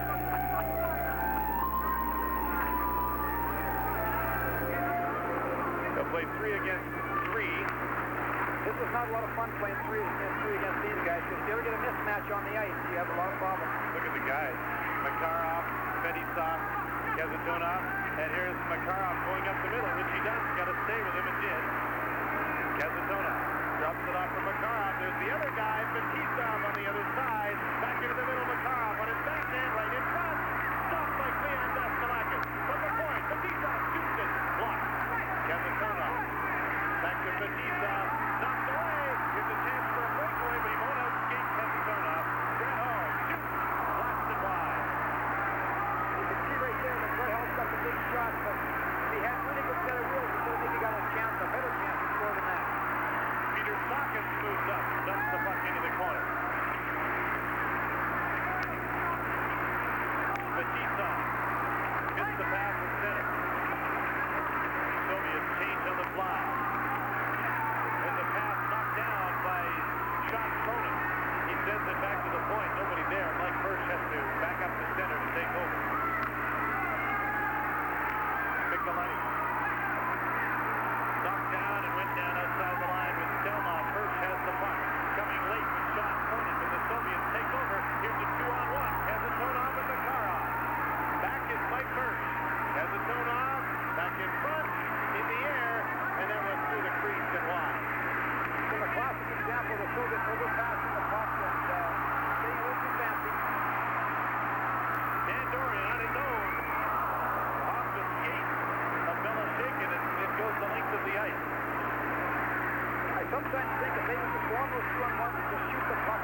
with 9 minutes to play. The Americans 5-on-5. The coincidental penalties to Turcotte and Starikov have now expired. They're out of the penalty box. And the Americans will go back on a power play in 1 minute and 49 seconds when Taglianetti gets back. Dominique Campanelli was originally drafted by the Toronto Maple Leafs, traded to the Montreal Canadiens, and now belongs in the Philadelphia Flyers organization and has been playing in Hershey.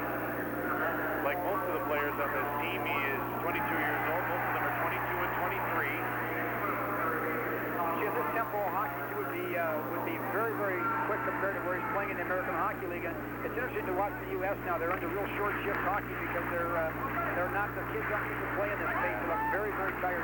They just can't afford to get caught late in the shift in their own zone. He's running out of gas. And it's hard to find that extra bit of energy when you're down 7-1. Here's Kucherov, number 3. Into the middle, Nemchinov to Kamilev. His shot was blocked. Back out front, Starikov's shot is blocked. Soviets pass it around, and the teams are playing 5-a-side. Minute and 19 seconds to go in the penalty to Taglianetti, and then the Americans will go back on a power play for just over a minute. Richie Dunn with a long shot wide of the net. Kucherov back to pick it up. Jim, essentially the U.S. has really no attack here. Most of their shots are from the peripheral areas, and there's not much penetration. Kamilev handling the puck, lost it, and here's Chris Jamaki. Can't get by his check. Starikov hacks the puck, but he doesn't get it outside the line, and now he gets another opportunity to pass it over to his defensive partner, Kucherov. Alexei Kucherov, a 22-year-old who plays for the Red Army, dumps the puck in. Peter Sockins takes over. 30 seconds until the Americans go back on the power play. Scott Johnson. There's Alfie Turcotte with a shot, or a chance to shoot, and he couldn't get it away. The back pass from the shot over top of the net from Fetisov as Taminov set him up. Back the other way come the United States team. Alfie Turcotte with Scott Johnson. Turcotte's pass to the late man, Richie Dunn, drops it off, and the Soviets were unable to pounce on that puck. Game just outside the line, and they would have been away. Jim, anytime on those 3-on-2s, your defensemen back in to see what they do. They just take the space in front, work a series of a couple of drop passes, and they get some great scoring chances. Sergei Svetlov, number 16, is the man holding the puck on a string right now. Then Fetisov is knocked outside of the blue line. Gazatonov to Seminov. Soviets changing on the fly once again. Here's Fetisov. 28-year-old captain of Red Army and captain of the national team. Knocked down, and Karuzov takes over, shooting the puck to center. Americans are on a power play. Taglianetti has served his penalty, so for 50 seconds, Katarina sits out, and the Americans have a man advantage, down by 6. Carrying the puck through center is Dan Dorian. Gets it again in front, and he's stripped up for the Soviets to get another penalty. Good job there by the U.S. One of the first times in the attack, the puck was wide. They got that penetration in the middle lane, and Soviet checker was forced to strip the man to haul him down and not let him get that loose pass coming across the middle. And again, they get the penetration. The U.S. is getting some chances. Kazatonov goes to the penalty box for upsetting Dan Dorian, who made sure when he was hooked from behind, I think that the referee saw it. I think he made a pretty good swan dive, as we'll see on the replay, but I think he was hooked. He passes off, and he drives that middle lane, and they just reach out there and hook him, and a nice little dive to make him add a little bit to it, but a good job, good penetration on that rush. That's a good thing. So the American team is with a 2-man advantage right now. 28 seconds left in the penalty to Tatarina, and now Kazatonov is gone. 5 skaters against 3. Dominique Campanelli to Alfie Turcotte. He's up front along with Pat Nicoletti and Brett Hull. Soviets, Nemchinov, along with Stelov and Starikov, killing the penalty. Dan Dorian is playing the point with Campanelli. Campanelli tried to pass it across the ice. He was deflected outside by Mikov. Danny Dorian, number 18, has been very effective for the U.S. He's probably been their most effective player. The reason is he played some international hockey. He played in Prague a couple of years ago at the World Championships, and that experience, you can see that he plays pretty well out here. Dorian is a first-team All-American out of Western Michigan, drafted by the New Jersey Devils, and he's on the ice on this power play. Kurt Conway was number 19 that got the puck back on the point to Peter Taglianetti. Back to Conway. Vargas is working in front.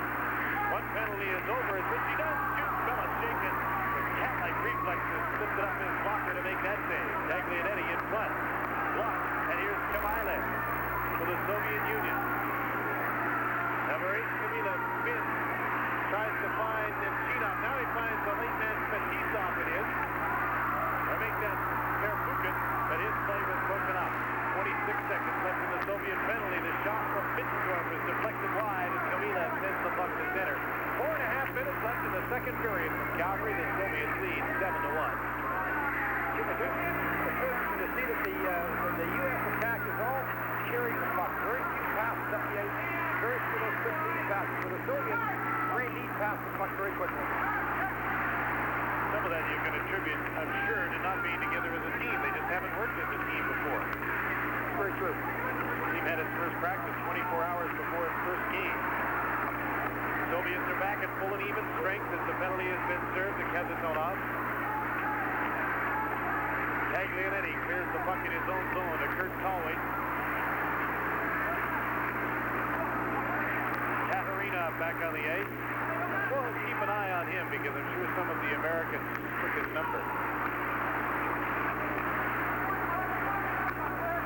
Puck is knocked to center by the Soviets.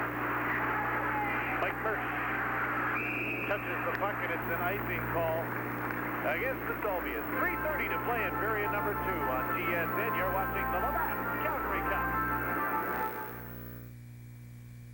You'll be smiling, sis. You'll be laughing. Bring back those memories that we share. Hey, you're looking good. Any way you look at it, Black's is photography. Brings in minutes, hours a day. Oh, any way you look at it, Black's is photography. Black's is photography. Black's is photography. With the Labatt's Calgary Cup on TSN, I'm Jim Houston along with Dave King, Howie Meeker, and Jim Van Horn from the Olympic Saddledome in Calgary. Game 4 in this series, and it looks like the Soviets will go unbeaten after their second game. They're ahead 7-1, albeit in the second period. But certainly in control of this game. They've outshot the Americans 26-13.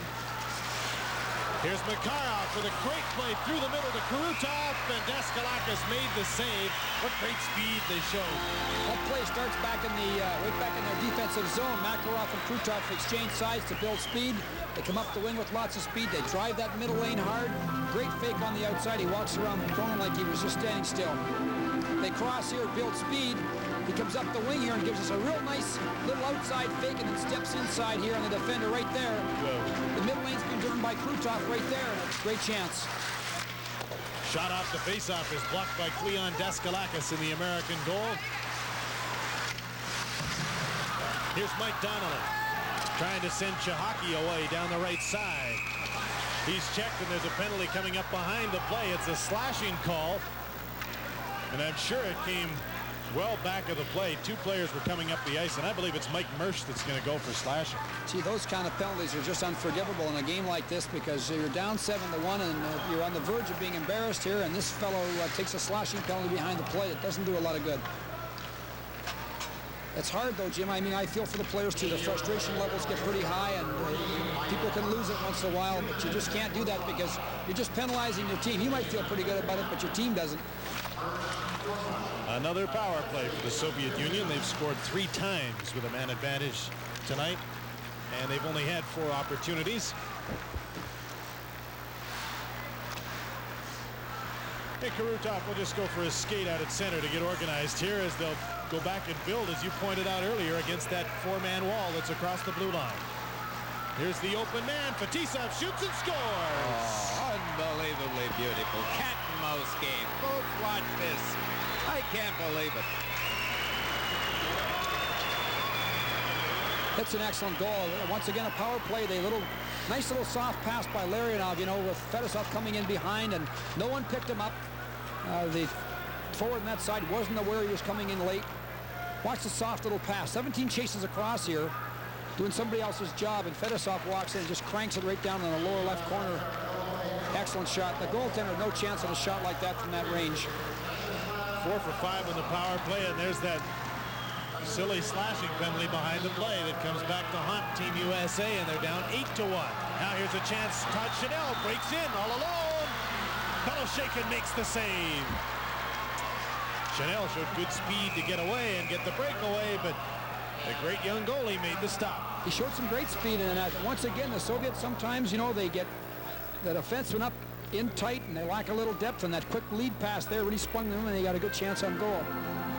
There'll be a penalty on the plate of Priakin for high sticking. So the Americans will get another opportunity on the power play. Here comes the play now, and Chanel gets a step on him, and he shows some good speed here, sets a good wall between the checker right there, cuts in, nice little deke. Excellent save by the goaltender Beloshakin, and a little after that, Priakin gets a high sticking penalty in behind the net. I think Beloshakin read the deke there because the USA player had the puck out in front of him. He couldn't do anything else but take it to his backhand, and he was pushing off that left leg before the puck went to his backhand. Great move. I wonder if he automatically reads deke in practice. None of the guys that are coming in on him shoot. Always looking for the deke, maybe. The Americans are 0 for 5 with a man advantage. Yeah, the power play against the Soviets is always, I've never seen many teams have very good percentage power plays against the Soviets. They're very aggressive, they check hard, and they're excellent players. This is Seamak, who played with the national junior team last year, Jim and Hamilton. Another tough customer, too, and an excellent young prospect. Some people think he is the best young player in the Soviet Union right now at 20 years old. I would think by next year, by the Olympic year, he'll be in the starting lineup on a regular basis, Jim. Right now, he's being spotted a little bit, but he'll be there next year. 8-1 is the score. The Soviets lead, and the Americans are on a power play with Priakin up for high sticking. Here's Brett Hull, overskated the puck, puts it back to the point. Taglianetti dumps the puck to the end boards. Alfie Turcotte trying to shovel it out front. It hopped up in the air, and Beloshakin with some dramatics made the catch in the play. I spoke with Tretiak today about Beloshakin, and we had a very interesting conversation, and you know, we asked him what advice he would give Beloshakin. He said, look, the only advice I ever give him is to develop his own game and to keep his concentration and work hard. And he's got good quickness, he's got great balance on skates, and Tretiak has spent a lot of time with Beloshakin, and is one of the reasons why he's so confident. Shot was deflected up off the glass, kept into the point by Richie Dunn. Micheletti couldn't center. Richie Dunn stops the puck in the right point, blasts it into a crowd. Beloshakin made a save. The rebound off the post by Alfie Turcotte. Backhander went off the post. When things are going bad, you never get a break. 1:05 to play second period. Svetlov, number 16, lost the puck. Here's a 3-on-2 for the Americans. Alfie Turcotte to Micheletti, shoots it. Just getting a piece of it was Beloshakin. Taglianetti with a shot. Beloshakin made the save and is knocked down from behind. Taglianetti one more time, dumps the puck to the end boards. Perfukin there to scoop it up for the Soviets. 30 seconds left in the penalty to Priakin. 35 seconds left in this second period. Seminov clears not out. Taglianetti's shot blocked at the defense, and it's 4-on-2. The Soviets moving to center. Behind the play, Beloshakin was wrestling with Micheletti. Seminov dumped the puck into the corner. Svetlov checked by Campanelli. 20 seconds to go in the second period. Tatarinov looking for a pass out of the point, but the Americans come up with the puck. Priakin set to come back on the ice, and he does. The Soviets back at full strength. Here's Campanelli, centering pass off the stick of Mike Donnelly, and that'll do it for period number 2 as the horn sounds to end a period dominated once again by the Soviets. They have an 8-1 lead after 40 minutes. It certainly was a domination situation there. The U.S. really at no point in time had much of a threat. This last power play, Jim, they had a couple of chances because they jammed the net and got the point shot through, and there was a couple of threats there. But other than that, the Soviets controlled the play. Well, you just sit here and watch the masters at work, and you say, my, oh, my, oh, my. Can they skate? Can they handle a puck? Can they think? Can they complete plays? There's not much they can't do in the game of hockey. Wonderful, wonderful entertainment. 8-1 is the score. The Soviets leading the United States. Stand by for our second period intermission features from Calgary.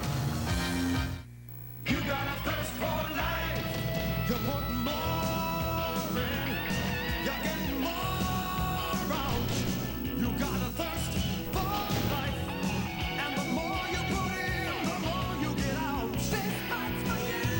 Crisp, clean, like Beechwood HD says we put more in. This fight's for you. We put more in. You get more out. Budweiser. Introducing an incredible advance in Gillette shaving smoothness. New Atra Plus. The Plus is this unique white strip that releases lubricants as you shave. You never felt anything smoother. New Atra Plus by Gillette, the essence of shaving. Hello, I'm Pat Marsden. Every week on TSN, I'll be hosting It's Your Call, Canada's first ever live national sports phone-in show. I'm Pat Marsden, and it's your call every Wednesday right here on TSN. There's your score. The Soviet Union completely dominating in the second period to take an 8-1 lead over Team USA in this important game for both clubs at the Calgary Cup here at the Saddle Dome in Calgary, Alberta. We're very pleased to welcome Bill Hay, Director of Hockey Canada, to our second period intermission. Pretty good exhibition of hockey out there by the Soviets, Bill. Yes, it is, Jim. Naturally, they perform the game. Everything's automatic and well done. You know, there's no highs or lows. It's just steady, good hockey. You have had a chance to be with the Olympic program since it started developing the 1988 Olympic team. What is your assessment of the program, and how have things been going? Well, they're coming along well, Jim. You know, the boys are growing up. The education system that's tied in with it, the international travel, the hard work, the pressure, all helps develop these boys. And, you know, and they'll go on like some of them in the 80 program, some of them in the 84, into the National League, but they'll come back. And they'll remember and recall the highlights and the learning from this program. You've had a chance to spend some time with Vladislav Tretiak, the former Soviet goaltender. He's here on a goodwill mission to help promote the tournament itself. He told you the differences between the Soviet system and the Canadian system as far as developing players. What is the main difference? Well, he really didn't talk about the Canadian system, but I was able to pull the answer. I asked him what was their main problem, and after some thinking through the interpreter, he says we're not allowed to develop stars. Now, we in Hockey Canada have a center of excellence, which we're developing and working with the coaches across Canada, culminating at the national team level. The teachers are becoming smarter, and we're not taking that away from the young boy. They're still playing for fun.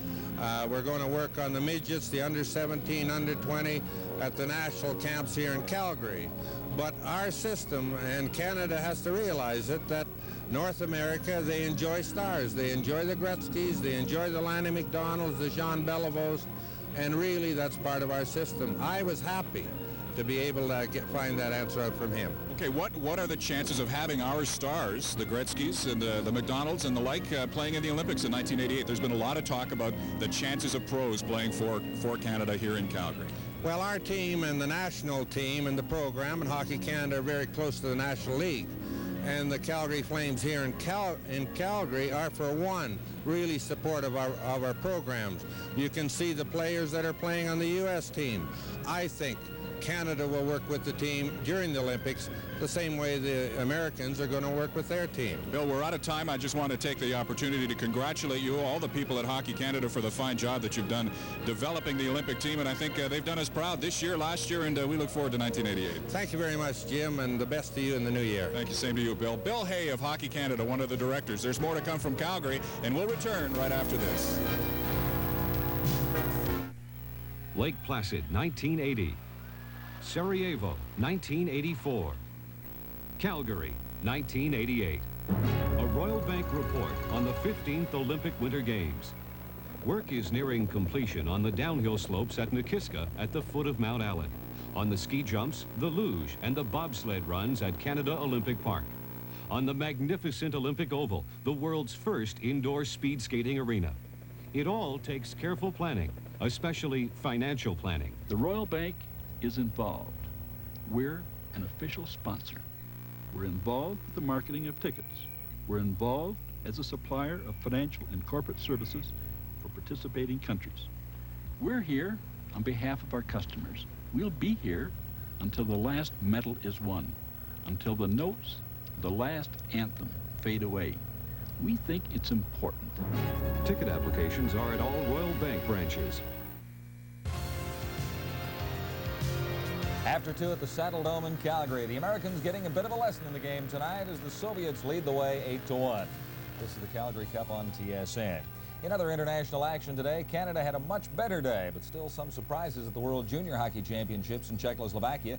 Canada bombed Poland 18-3. Finland lost to Sweden 5-0, first loss for the Finns. The Czechs beat the Soviets 5-3.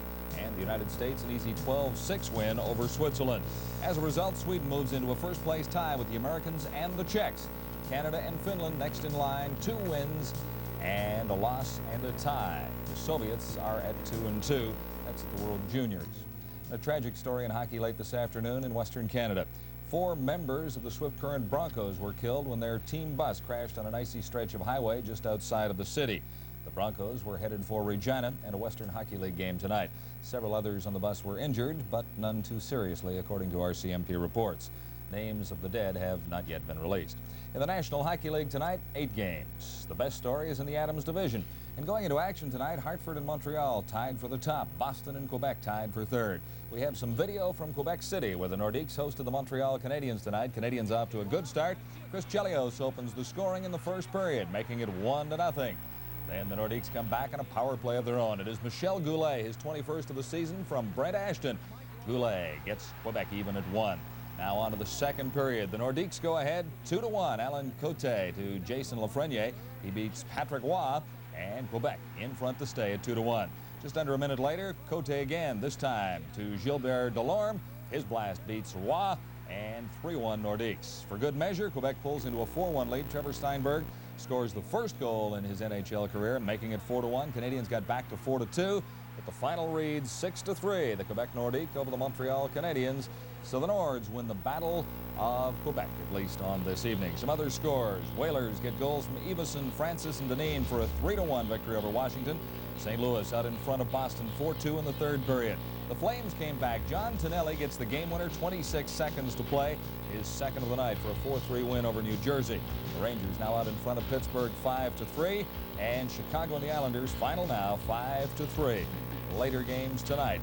Edmonton, Vancouver underway in about 15 minutes, as well as the other West Coaster, Philadelphia in Los Angeles.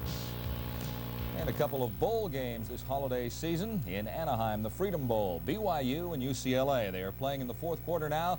It is UCLA on top 24-3. And in San Diego, the Holiday Bowl, San Diego State versus Iowa. The hometowners into a fairly good lead right now, 21-13.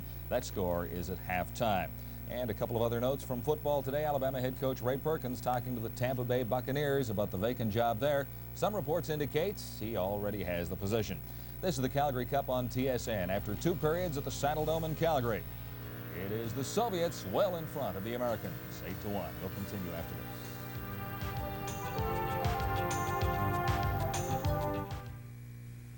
This season, the NFL is using Sony video equipment, Betamax and Trinitron in nearly every phase of its operation, even to help settle certain controversial calls. Betamax, with its sharp picture and super slow motion, and the legendary Trinitron TV. Now you too can make the same call the NFL made and choose Sony. Sony, the one and only official video equipment of the NFL. Show me the way to go home. I'm tired, I want to rest my head. I spent a little time with some good friends of mine, but now I'm bound for bed. Well, wherever I may roam, show me the way to go home. Please, show me the way to go home.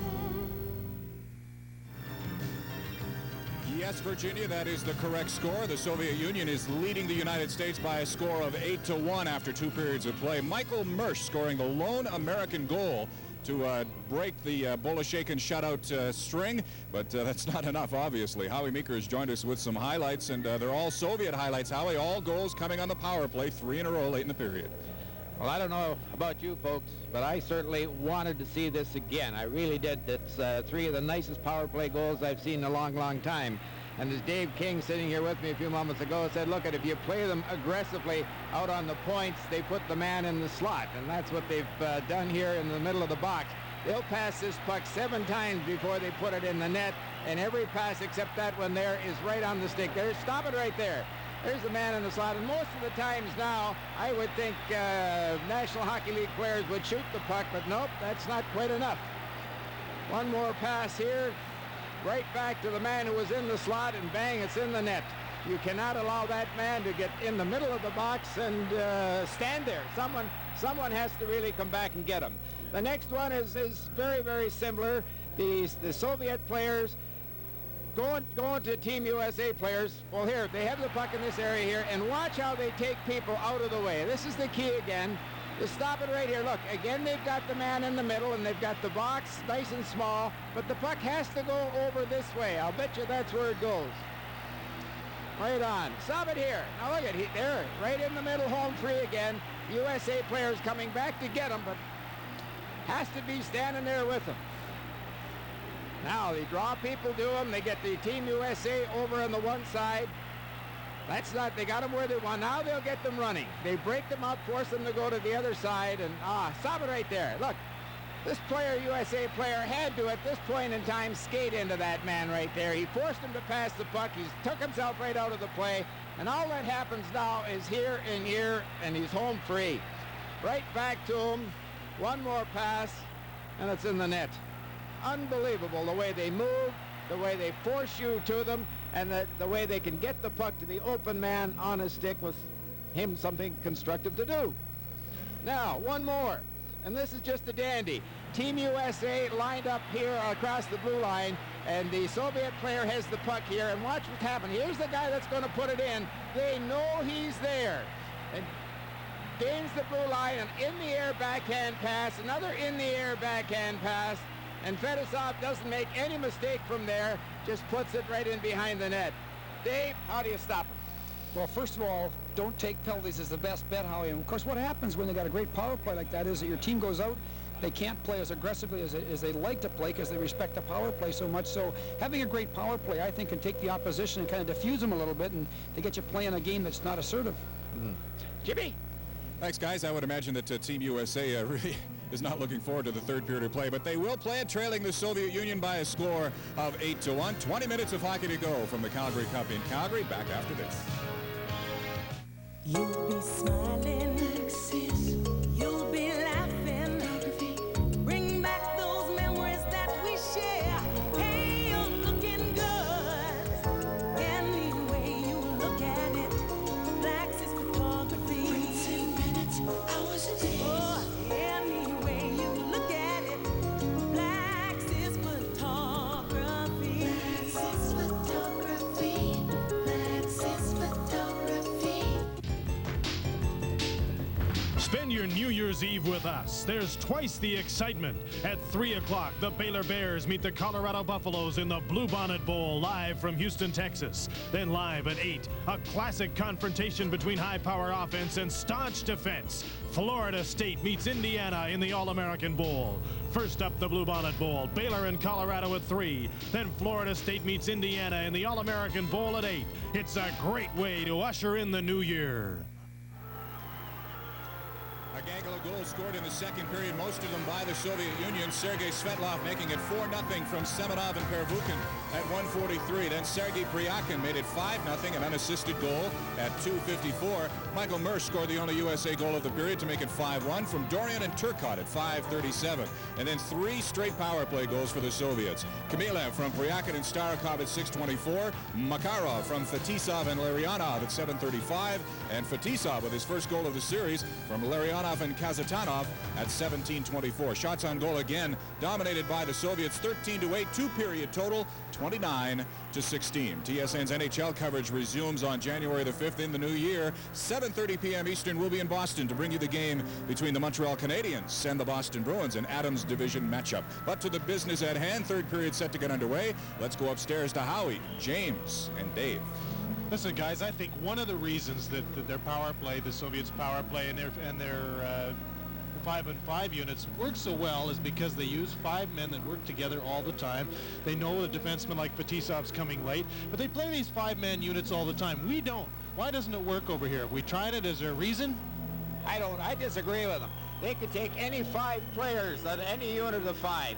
They got 5 units of 5, take 1 off each one. They can skate, they can handle a puck, they can make plays. They'd make it work. If you can perform those skills, you can make it work. That's not my question. Why doesn't it work over here? I agree that all 20 players can play the power play, and I think Howie's point's well taken. They can all play the power play because they all have great skills, but the block system in North America, that means if you're coaching the Oilers that Wayne Gretzky's on every 4th shift, and that's just not good enough. In our situation over here, if you're paying a guy $200,000, he should play more than the guy who's getting paid $100,000. And the system is that the stars got to play more, and people expect that, and it's been part of our game for many, many years. Do you think on a club team in the Soviet Union they would play those 5-man blocks where there's a larger discrepancy between the quality of the 1st and the 4th line? They still play the blocks all the time on all their club teams. Everything's a block approach. It's a collective approach. Of course, it's a very collective society over there, and they play their hockey the same way. Everything's collective. No one's a star, and it's a shame sometimes because Krutov, Makarov, and Larionov should be playing more than the 4th unit, yet they don't. There is a new goaltender for the Soviet Union as the 3rd period gets underway. It is Milnikov getting the chance to play for the first time in this series as he comes into the goal in place of Beloshakin. Sergei Milnikov is a 28-year-old who played in the international scene for the first time in the 1978 World Junior Tournament. He plays for the tractor team in the Soviet Union. Then we'll get a chance to face the USA here. With the score 8-1, the Soviets leading the USA. The teams are at even in full strength as the 2nd and 3rd period gets underway. Don Godet is the referee as the net is knocked off its moorings. Milnikov had Scott Johnson, I believe, run straight over top of it. Yeah, the U.S. forward took a pretty good run at the goaltender there and knocked the goaltender and the net off the moorings, and they're losing their cool a little bit here, and they got to be cool. They can't afford to take some cheap penalties. I would think they just want to play this as quickly as possible this 3rd period and get out of here. I certainly agree with that. I just don't think they can be playing foolish hockey right now. This Soviet team, by the way, is going on tour against Team Canada after the Calgary Cup on the 5th and the 7th of January.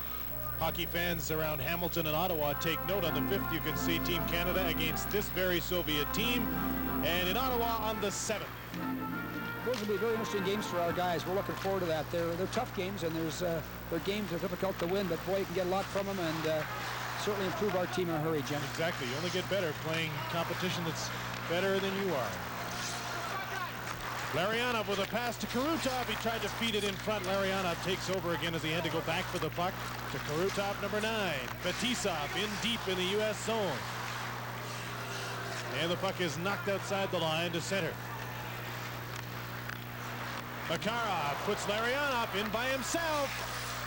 Blocked by Cleon Daskalakis as he stretched out and made the save. Pass back to Kazatonov at the side of the net. Makarov sends it back to the point, and it's knocked outside the line by the Americans. Todd Chanel swept at the puck and got it out to center.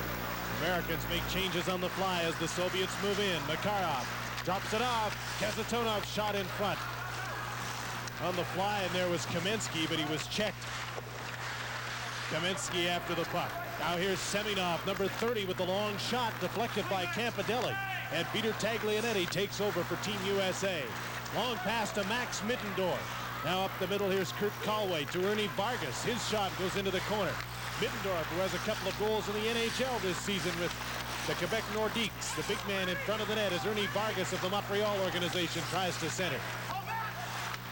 Middendorf out front, tipped away, and here's Svetlov, number 16 for the Soviets, taking over at center. The pass to Semenov, now to Kamensky, moving right in front, swept in front of the goal and made the save. Well, that's what I mean about 5-man units playing together. Those guys make passes that they seem to automatically know where the other player is. Yeah, your point's well taken, Jim. It allows these guys to play a very instinctive game and make a lot of passes that almost appear to be blind passes, but because they play together all season long, they almost know a man's going to arrive and be there. Here's Seamak, number 18, stopped by Cleon Daskalakis, who's made a couple of good saves to start this third period. 8-1, the Soviets lead. Jim, the U.S. team is really chasing the puck on defense, and they get caught in that chase mode. That's going to cause them a lot of problems. You can't start chasing the puck. You got to make sure you let somebody else do the job. You just can't have 2 or 3 people doing one person's job, and it's happening right now. There's a shot that didn't get through to Milnikov, who's the new goaltender for the Soviets. Alfie Turcotte is number 11, has a man in front, spins to try and get away from his man Starikov. The centering pass was knocked away by the goalie, and then the defense clears the puck to center. Here's a 2-on-1. It's Seamak with Kamutov. Seamak faked the shot. Kamutov tried to backhand it towards the goal, and he couldn't control it nor get a good shot away. When they go to the bench, I know for sure that Seamak will be talking to Kamutov about putting the puck back so he could get one-time the puck. As he opened up there with a stick back, Jim, ready to one-time the puck, and the pass was off his front foot too far, and normally they want the puck in a certain place. TSN will continue to originate from Calgary in the very near future after the Calgary Cup. We'll be bringing you action from the 1986 Dinosaur Classic. Basketball action with Peter Watson, Jack Donahue on TSN starting Sunday, January 3rd at 7:30 Eastern Time. Here in Calgary at the Calgary Cup with the Soviets leading 8-1. Coincidental minor penalties have been handed out. That is Bykov that has gone to the penalty box along with Dan Dorian, or Pat Micheletti make that, of Team USA. Slashing the call on Micheletti and on Bykov. Coincidental minors. Kamilev breaking through the middle, got a shot that was blocked by Cleon Daskalakis. Lots of room to skate. One more time for the Soviet players. Tatarinov, number 6, takes over to Gusarov, number 3. Now winding up and starting out of his own zone is number 14, Kryakin from the Soviet wings. He drops it off. It comes through to Tatarinov. Feeds it to the open side. Gusarov feeds the streaking Kamilev, and he can't hit him in front of the net. Jim, if you're not away from the puck against these people, they'll really burn you. In the U.S. right now, they're all playing like they're playing little tunnels out there, and they have not very much idea what's happening away from the puck. They're all kind of concentrating only on the puck. And that's the first way you defeat yourself. All of a sudden, the guy arrives at the goal mouth, and it's a little tap in, and it's in the net. And you've got to make sure that you're doing the job away from the puck, and they've lost their concentration a little bit. That's Yuri Kamilov of the Soviet wings, a 22-year-old. This entire line, as we pointed out the other night, is from the Soviet wings. I wonder if this unit will be with the team come World Championship time. Jim, I don't think they will. I think that this unit's just getting a chance to play here, and in Izvesty this year, I think that maybe Nemchimov might be able to stay with the team, but the other two, Kryakin and Kailamov, might be, I think, moved down. Still a couple of pretty good players that have been scratched from this tournament. Yashin comes to mind. Karin hasn't played. I'm surprised that Karin hasn't played because he's really a good young player with great speed, and he's probably a better player than the other 3 guys from the Soviet wings that are playing. 35 seconds left in the coincidental minor penalties as Peter Taglianetti chases the puck down into the Soviet zone. Kazatonov gave it away. Dan Dorian centering pass. Mike Donnelly trying to get a handle on the puck out front. Now behind the net. Sends it back to the line, and Donnelly will have to chase it. Donnelly signed as a free agent out of Michigan State, trying to get a hold of the puck, and he can't. Here come the Soviets once again. Karutov took the pass from Larionov. Centering pass, and it's shot wide by Larionov. The penalties are over. The teams have 5 skaters each once again. Number 5 is Sean Cronin, moving through the middle, stick handling, plays it off to Dorian. The centering pass goes off the stick. Held against the boards by Tatarinov. And he brings it and passes it onto the wing to Kamensky. Number 13, Kamensky, made the move, but the puck just drifted into Daskalakis. Todd Chanel, checked by Kamensky. Seminov in there as well, looking for a loose puck. Scott Johnson is number 17 that took the two-line offside pass. So we have a stop in play, and we'll turn it over to Howie. Folks, if we got something for you here, a tic-tac-toe play. The puck does not stop for a second on any Soviet stick. This is a Soviet player that has it. It'll come to this man right here, but this guy knows already he's on the curl, and this fella's on the curl as well. Now it's just bang, bang, bang. Watch it. They don't stop it. Off of one stick onto the other stick, and there he is. Made the curl in front of the defenseman, and he's home free like the bird. Super puck control, great anticipation. Talk about playing the game with your head as well as the stick of the skates. They're great. That's a perfect example, Dave, of what you were pointing out earlier, being one pass ahead of the play at all times. They knew where the pass was going ahead of time. That was a classic highlight to show the people. Just great skills right there. It's going to be a penalty against the Soviets. It'll be a roughing call, and it'll be against who else? Tatarina. We'll be back with more from the Labatt's Calgary Cup. There's heart in this land. It's there in all we do. That's why hands across this country reach for the blue. At Labatt's, we've had a single goal since 1847, and that's to brew Canada's best tasting beer. That's why we brew Labatt's Blue the Pilsner way, so you can enjoy that clean, true taste. That's why you call for your blue. It's time to call for the blue. Soviet tough guy Tatarinov in the penalty box for roughing. The Americans go to the power play 0 for 6 with a man advantage so far this evening and trailing 8-1. It's almost a victory, though, that they've been through 6 minutes of the third without being scored upon the way this game has gone tonight.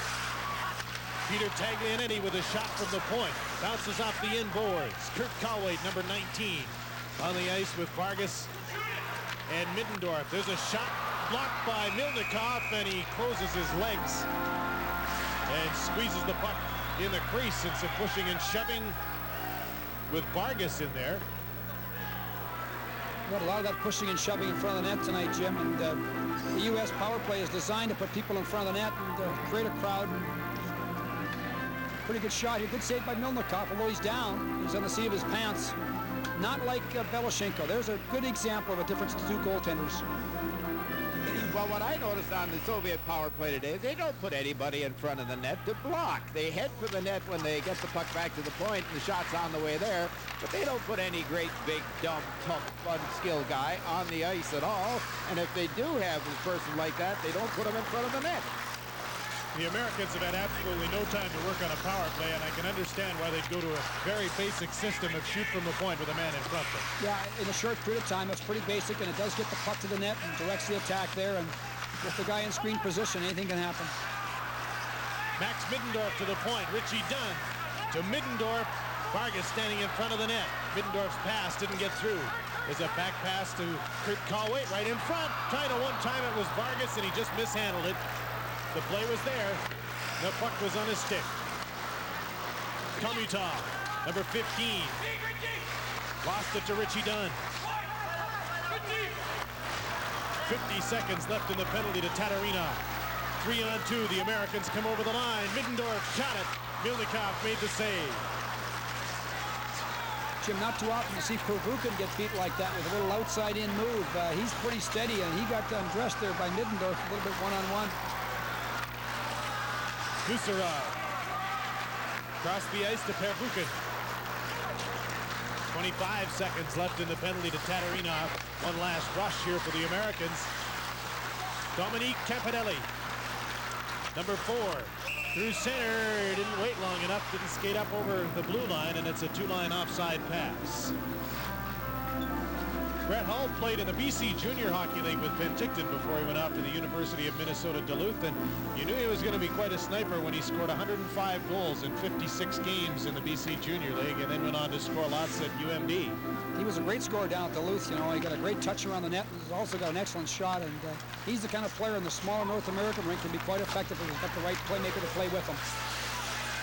We'll see him playing for the Calgary Flames without a doubt if he stays injury-free. Probably this season. I think he'll get a crack at it. Tatarinov is out of the penalty box. Soviets back at full strength. There's a tip shot. Milnikov got lucky. It was tipped and it bounced up and hit him. Now the Soviets moving out of their own zone. Pervukin, as he goes on a line change, plays the puck to Nemchinov. And the Soviets never seem to hesitate at turning back instead of a North American player more often than not, I think, would dump the puck in when he gets to the blue line and doesn't see a play. They turn back and try it again. It's very true. They don't like to dump the puck in. They're possession orientated, and they'll regroup sometimes rather than dump it in. And there's no question that gives them better puck possession. They rebuild, they get speed, and they're great skilled athletes. They want the puck. Here they come again. Kamensky fakes the shot, moves in front and scores. Nice move, Jimmy. Faked the shot. The defenseman kind of overplayed to the middle low, and then he quickly stepped in front and stuffed it in. He's a great hockey player, Kaminsky, great big guy, and certainly that line has played very well tonight. Here's the move. He passes outside. Kaminsky's got it now. Fakes the shot. Defenseman stays in the middle. He reads that. Pulls it now to his backhand between the legs, and it's in the net.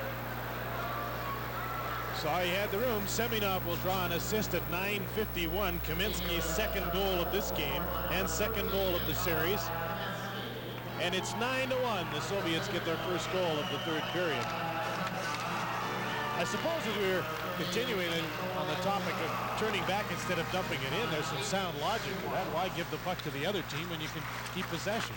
Again, you know, in the larger rink, possession's an important thing. And Kamensky looking for his third, and he's going to draw a penalty, although he doesn't get the third goal of the night. Good example, Jimmy, that long lead pass right from behind their net to Kaminsky out in the middle seam between the two defensemen, and off he goes on a breakaway, and he's hauled down. But your point's right. The regrouping idea, keeping possession, is very popular on the big rink. He catches the seam here and outskates. Nice wall here. Just sheds that defenseman and almost stuffs it in. Richie Dunn gets the penalty. Hooking at 9:08. Richie's still smiling. That's a good sign.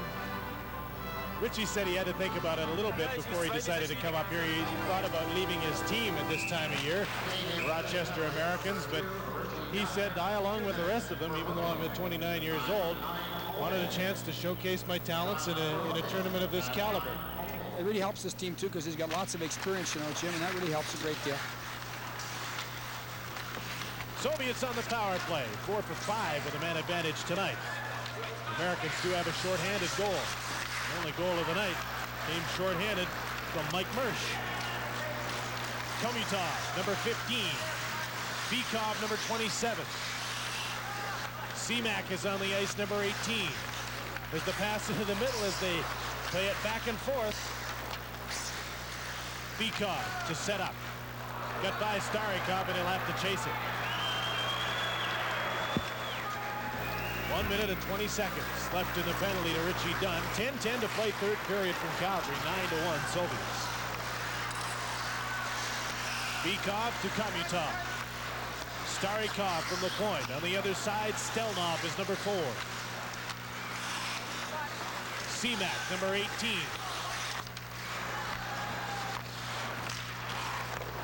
Got the shot away, and it was wide. Starikov again moves in and shoots. Daskalakis the save, and the Americans get a chance to clear the rebound. Pretty good power play, lots of puck control. Again, they've got 3 people across, and they are looking to try to either get the point shot in with a deflection or a play across the back door. The Soviet wings line out of the power play now. This is Priyakin. Kamilev in front. Priyakin back onto the point. Kazatonov. Priyakin. Nemchinov, and he'll dump it into the corner. Kamilev. Went behind the net. Dan Dorian's going to get a chance to clear it. No, he's not. Gusarov. Defenseman Gusarov came way down to keep the puck in the zone there, Jim. And their defensemen will do that. They move right down those passes around the boards and try to keep the puck in and keep the pressure on. Just turned his body in front of Dorian to shield him from the puck. And made the play, keeping the puck in. The penalty is over. There's the shot on Daskalakis, kicked away as Kamilev let it go. 8:40 to play third period. 9-1 Soviets, and the Americans back at full and even strength. The Soviets 4 for 6 with a man advantage tonight. It'll be an offside call, but the Americans move it out, so it's waved off. Kurt Colway.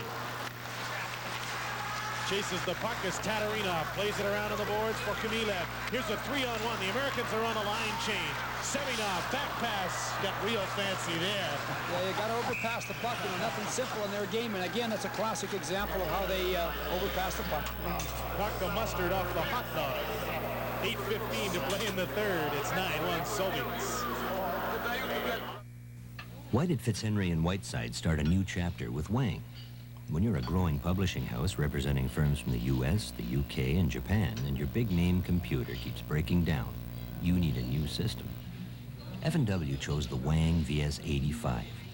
It was compatible, fast, affordable, easy to learn, and interactive from day one. With publishing, Wang makes it work. If you need a new system, call Wang. We wrote the book. Welcome back to the Labatt's Calgary Cup on TSN. 9-1, the Soviets lead Team USA. Tomorrow night, it's Team Canada against the Soviets. Seminov gets the puck to the point. Tatarinov's blast hit a stick in front and went wide. Middendorf clears the puck to center. Colway raced after the puck. Tatarinov clears it. At center, Seminov gets through a crowd with a nice move on Richie Dunn. That was a great move, Jim. He just dropped the puck into his skates and almost skipped in between the defensemen. There was a great chance for Svetlov, and he shot it wide of an open net as they moved the puck around brilliantly once again. Well, they're putting a real show on for us now, showing us their skills and their collective play, sharing the puck very quickly here. Quick puck movement, really tough to play against. Well, we're going to show you some Soviet power skating. Right here a few moments ago, Kaminsky, watch him blow by the U.S. player, and this fella here will just wait to give him the puck. Look at him, just blow by the Czech, no problem at all. Now, this, stop it right here. Point in time here, Kaminsky should never have anything but his forehand as he goes in here. This defenseman has to stop him from going to his backhand, but he doesn't. He just picks up the Soviet player who passed the puck, fades out of the picture, and Kaminsky is allowed to go to his backhand, no trouble. That was the goal that made it 9-1. Now the Soviets have Bykov along with Komutov and Varnikov on the ice. Actually, Semak is out there playing for Varnikov now, as the 20-year-old newcomer to the team gets a chance to play some more. The Americans trying to put some pressure on now with Micheletti, Hull, and Turcotte, the forward line on the ice. Brett Hull got the puck out for Turcotte to the inboards. Here's Pat Micheletti. Spins to get away from Starikov, or tried to. The veteran turned with him and made the play. 3-on-2 to center. Here's Bykov holding onto the puck. Into the middle, Komutov. Great back pass. Starikov backhander kicked out by Daskalakis. They know there's somebody's coming late all the time when those forwards hold up. The U.S. is really chasing deep, taking 4 or 5 guys right deep to the net, and they're just using the top part of the zone to back pass it into to the guys coming late, and it's just murder. I can sympathize with them. I mean, almost makes you dizzy just to watch them up here, and I can understand how you could get sucked into starting to chase the puck. Yeah, Jim, and you got to watch out for that. You start to overwork too much, and it's going to be a big problem to you. Semak is number 18. There's a point man coming late. There's a shot from Tatarinov, and there'll be penalties on this play. Semak has been signaled along with Scott Johnson, I believe. High sticking is the call. I'm not sure whether both are going or just one. It looks like Semak's the one getting it, not Johnson. Again, we talked about Semak earlier. He likes to play the rough, tough game just like Tatarinov does, and they're both type of players who can get a little greasy once in a while. They're missing one of the great players. I watched the World Junior Championship last year, and remember Igor Vyazmikin, number 16. If you watch that tournament, people who did will remember it. He was a sensational player, but he's gone missing.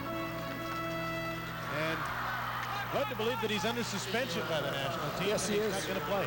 He's suspended for, they say, for life because of pretty serious drinking problems and poor behavior over there. And he's a fine player, Jim. He's, I would say, could be one of the top 4 or 5 forwards in this hockey club. The penalty is to Semak. The Americans on the power play for the 8th time tonight.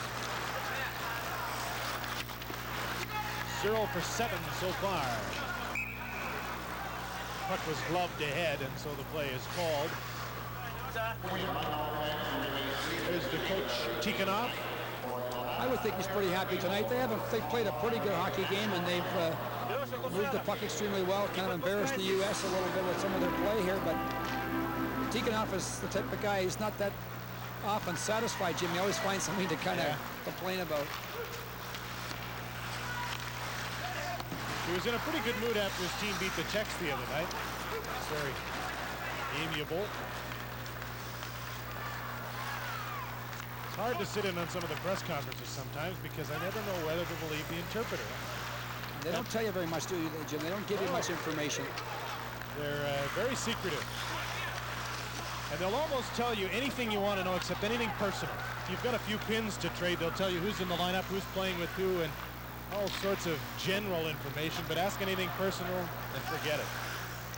Jim, it looks right now as if the Soviets are not that interested really in scoring goals. They're just moving the puck back a lot. They're man short, but they're moving the puck back, not trying to counterattack when they've got the man down, and usually they do. Usually when they're a man short, they'll still try to score on you. 5 minutes to go in the third, 28 seconds to go in the penalty to Seamack. 9-1 is the score.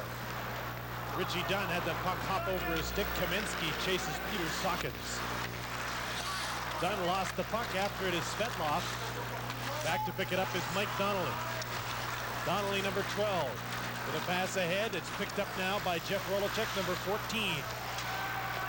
In through the middle with some room, drops it back. There's the shot by Donnelly, deflected into the stands just as the penalty to Seamack expires. Howie? Well, folks, we want to show you how the Soviets create open ice and then have the sense to move into that open ice. The Soviet player here will have the puck, and he'll just drop it to the man who's on the bill daily, who's really coming out of his own end, and that's the key to their success. Now, what the puck carrier will do, watch, he'll go, stop it right here. He'll get everybody going this way, but the key is, watch this fella here. He will come into open ice and take it here, but he's not going to do anything with it. There's the guy there that's going to walk home free. Puck carrier gets fellas going to him, stop it. There's the open ice that he moved into. Now look at, everybody's in that half of the rink, and he's coming just like that. Man, oh man, do they know how to create open ice and get into it and get the puck there at the same time as the player arrives. It is just a classic.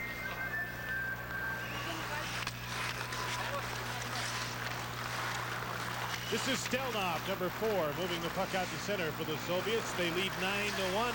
This game reaches its late stages. Kamutov almost hit the double figures, but he missed the net. Max Middendorf to Kurt Colway coming on the other side. Going for the net is Ernie Vargas. There's the pass to the late man, anticipated and cut off by Bykov, though. Vyacheslav Bykov for Seamack, number 18, who's getting a lot of ice time in the last half of this game. Bykov, Kamutov with a shot. They score! There's the 10th, and that one Cleon should have had. That wasn't a great shot. He just a wrist shot, and it kind of jammed him upstairs and then trickled through and went in. It's too bad because that's not a great goal that scored upon you. Bykov gets the line, just drops it off. We overskate the loose puck here. The U.S. could have had a loose puck and had it out, but they didn't clear it, and it's in the net. 16 minutes and 7 seconds the time of this goal by Kamutov. It hits Daskalakis and just deflects in. Second goal of the series for Kamutov, his first in this game. Jim, it's really interesting on the attack now. The Soviets, they got the U.S. defense really intimidated. They're backing off the line quickly, and they'll take the puck wide and then cut up in front of the face of the defenseman, and that causes all kinds of problems because now as you cross the blue line, the puck's in the middle of the rink, and it causes a lot of problems. Don't blame you for looking a little glum, Greg. It's been a long night. Tough task for these guys to play against a team like this, and they're trying hard, but they're overworking and wasting a lot of energy. 10-1.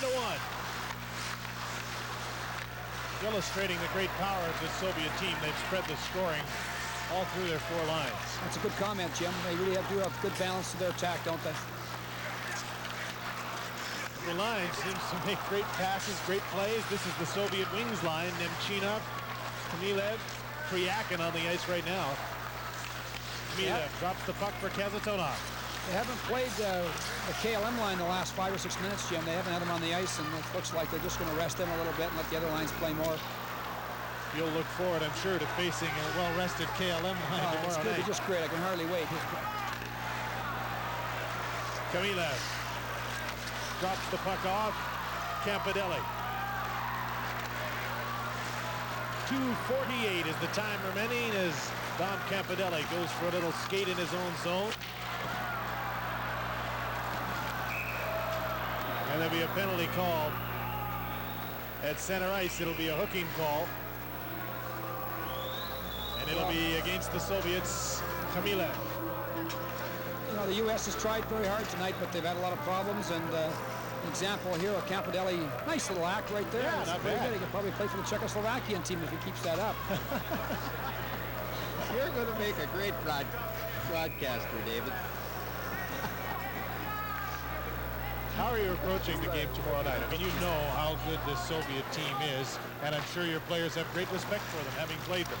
We have a lot of respect for this team, and we know we've got to play a really complete hockey game, Jim, and you've got to make sure that your players don't get into that chase mode and start just chasing the puck and hounding the puck. You got to make sure you're taking away options from the puck carrier, playing very smart defensive hockey, and unfortunately against these people, they let the puck an awful lot, so we got to play very smart defensively. Well, your team in the past has shown great discipline, and I'm sure they'll show it tomorrow night. 2:12 remaining in this game. 10-1, the Soviets lead Team USA, and the Americans are on a power play for the 9th time tonight. I interject here. If I were to scout a North American team of any caliber, I think I could pick the best 3 players. But how do you pick the best 3 players out of a Soviet team, or the best 5? If I'm a scout for a National Hockey League club, how do I? I'm not sure you can. I agree with you. They're all 20 of them are just great hockey players, and the KLM line is always considered to be their best line. But tonight, you know, all lines have played very well. All defensemen have played well. This particular night, Kaminsky stands out in my mind as perhaps one of the best, but only because he's put a couple into the net. The other guys have played well too. Just over a minute to play in this game. The Soviets will be unbeaten in their 2 starts. The Americans will drop to 1-1 with a game against the Czechs coming on New Year's Day. Khmylev was hooked to the ice, otherwise he'd been in alone. Did you see that balance, Jim? He gets hooked, amazing. Falls on one knee, gets right back on his skates. That's amazing balance. Like if young kids are watching the game, you see the need for balance right there, and that's incredible. The athletic skill that athlete showed in that situation right there. I mean, the average guy is down and sprawled, and he regains his balance right back on his feet. Outstanding. That's Khmylev, and he's going to the penalty box right now as he hooked down the American player right there. Yeah, he reaches around, and there's no need for that because there's already one defender there to play the fellow. But he reaches around here now to the other side, hooks the elbow, and Mike Donnelly goes down. The Americans will have a 2-man advantage, but there's only 59 seconds left in this game, with the Soviet Union leading 10-1. Still 21 seconds left in the penalty to Khmylev. Well, they're 2 men short, and they'll still put the pressure on all the way to the end, Jim. They won't lay off.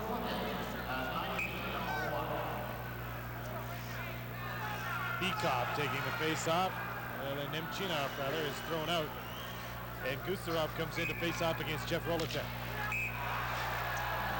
Cool heads better prevail here. The game's almost over, and the U.S. should just take their time now and be thankful it's only 10-1 and end this thing. Mike Donnelly's going to go to the penalty box. Frustrating night. Jim, the one interesting area where the Soviets that sometimes don't show good judgment is that in their face-off alignments, like their techniques, they're good on the draws, but sometimes their alignments give a few things away, and it's just the one area of the game where we sometimes see some things that we think could be exploited a little bit if they would, if teams would adjust their lineups against them. Donnelly and Nemchinov. The penalty goes to Donnelly.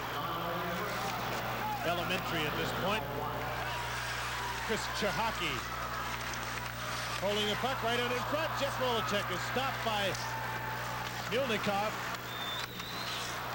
He's really only had to make a couple of saves in this game since he came in for Belashekin in the 3rd period.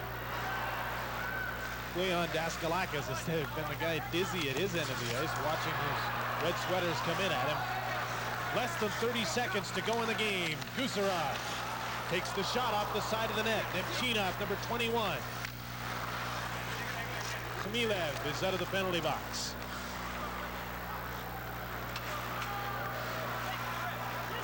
Gusarov goes for a skate They just play in the four-corner box, the old basketball stall here to kind of kill the clock off. Not that it wasn't in the first, but this one is now officially history. The Soviet Union has defeated Team USA 10-1 and really given them a lesson tonight and given us quite an exhibition of what the Soviet team can really do. Well, I would strongly advise hockey fans in Hamilton and in Ottawa, that where they're playing, to just get out and see Team Canada play the Soviet club. I know they're going to be great hockey games, and you're going to appreciate the skill of both teams. It's going to be great entertainment. I agree, Howie. It's great to watch a team of this caliber, and certainly for hockey fans, it's always exciting. 10-1 is the final score here for the Soviets. Now let's go for the presentations to public address announcer Tom Tompkins.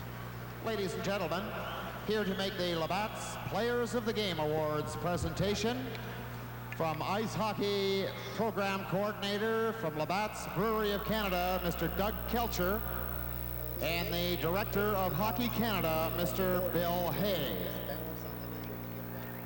Ladies and gentlemen, the Labatt's Player of the Game for Team USSR, number 11, Igor Larionov.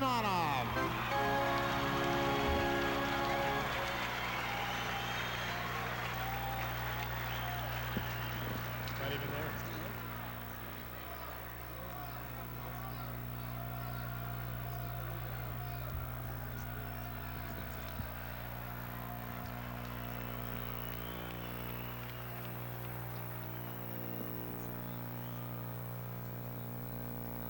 As soon as they told him they were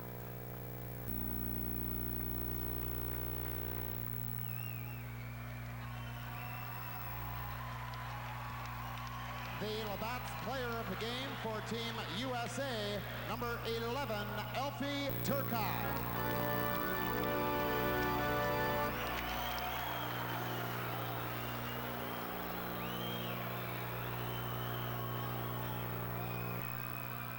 Ladies and gentlemen, would you please rise for the playing of the national anthem of tonight's winning team, Team USSR.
That concludes the ceremonies. We hope you enjoyed this hockey clinic put on tonight by the Soviet national team in a 10-1 win over the USA.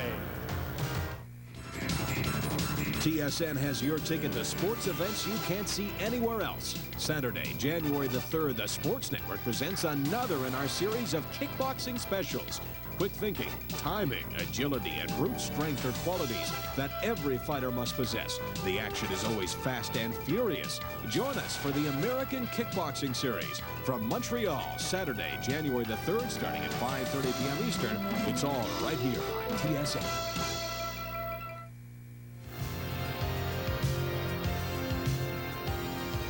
Again, the final, the Soviets easily passed the United States 10-1. So the Soviets now alone atop of the heap in the Calgary Cup after two very impressive showings. The Americans stand at 1-1 and in second place. Now a quick look ahead to Canadian teams in action at home later this week. Tomorrow, New Year's Eve, the return engagement, Canadians Nordiques, this time in Montreal. And in Toronto, Dan Maloney returns with his Jets for a New Year's Eve matchup with the Maple Leafs. Friday in Vancouver, the Kings try and pad a healthy lead on the Canucks in the race for fourth in the Smythe Division. Saturday, the Nordiques back home at the Colisée, Quebec to host the Rangers. Then Sunday, January 4th, the Jets' next home game, they host the Canucks. The Oilers return to Northlands Coliseum on Wednesday against the Los Angeles Kings. Thursday, the 8th, the Kings will try their luck against the Flames at the Saddle Dome in Calgary. TSN's Monday Night Hockey continues January the 5th. The Canadians and the Bruins live at 7:30 Eastern from Boston. And again, the final tonight at the Saddle Dome. The Soviets, easy 10-1 winners over the United States. This is the Calgary Cup on TSN.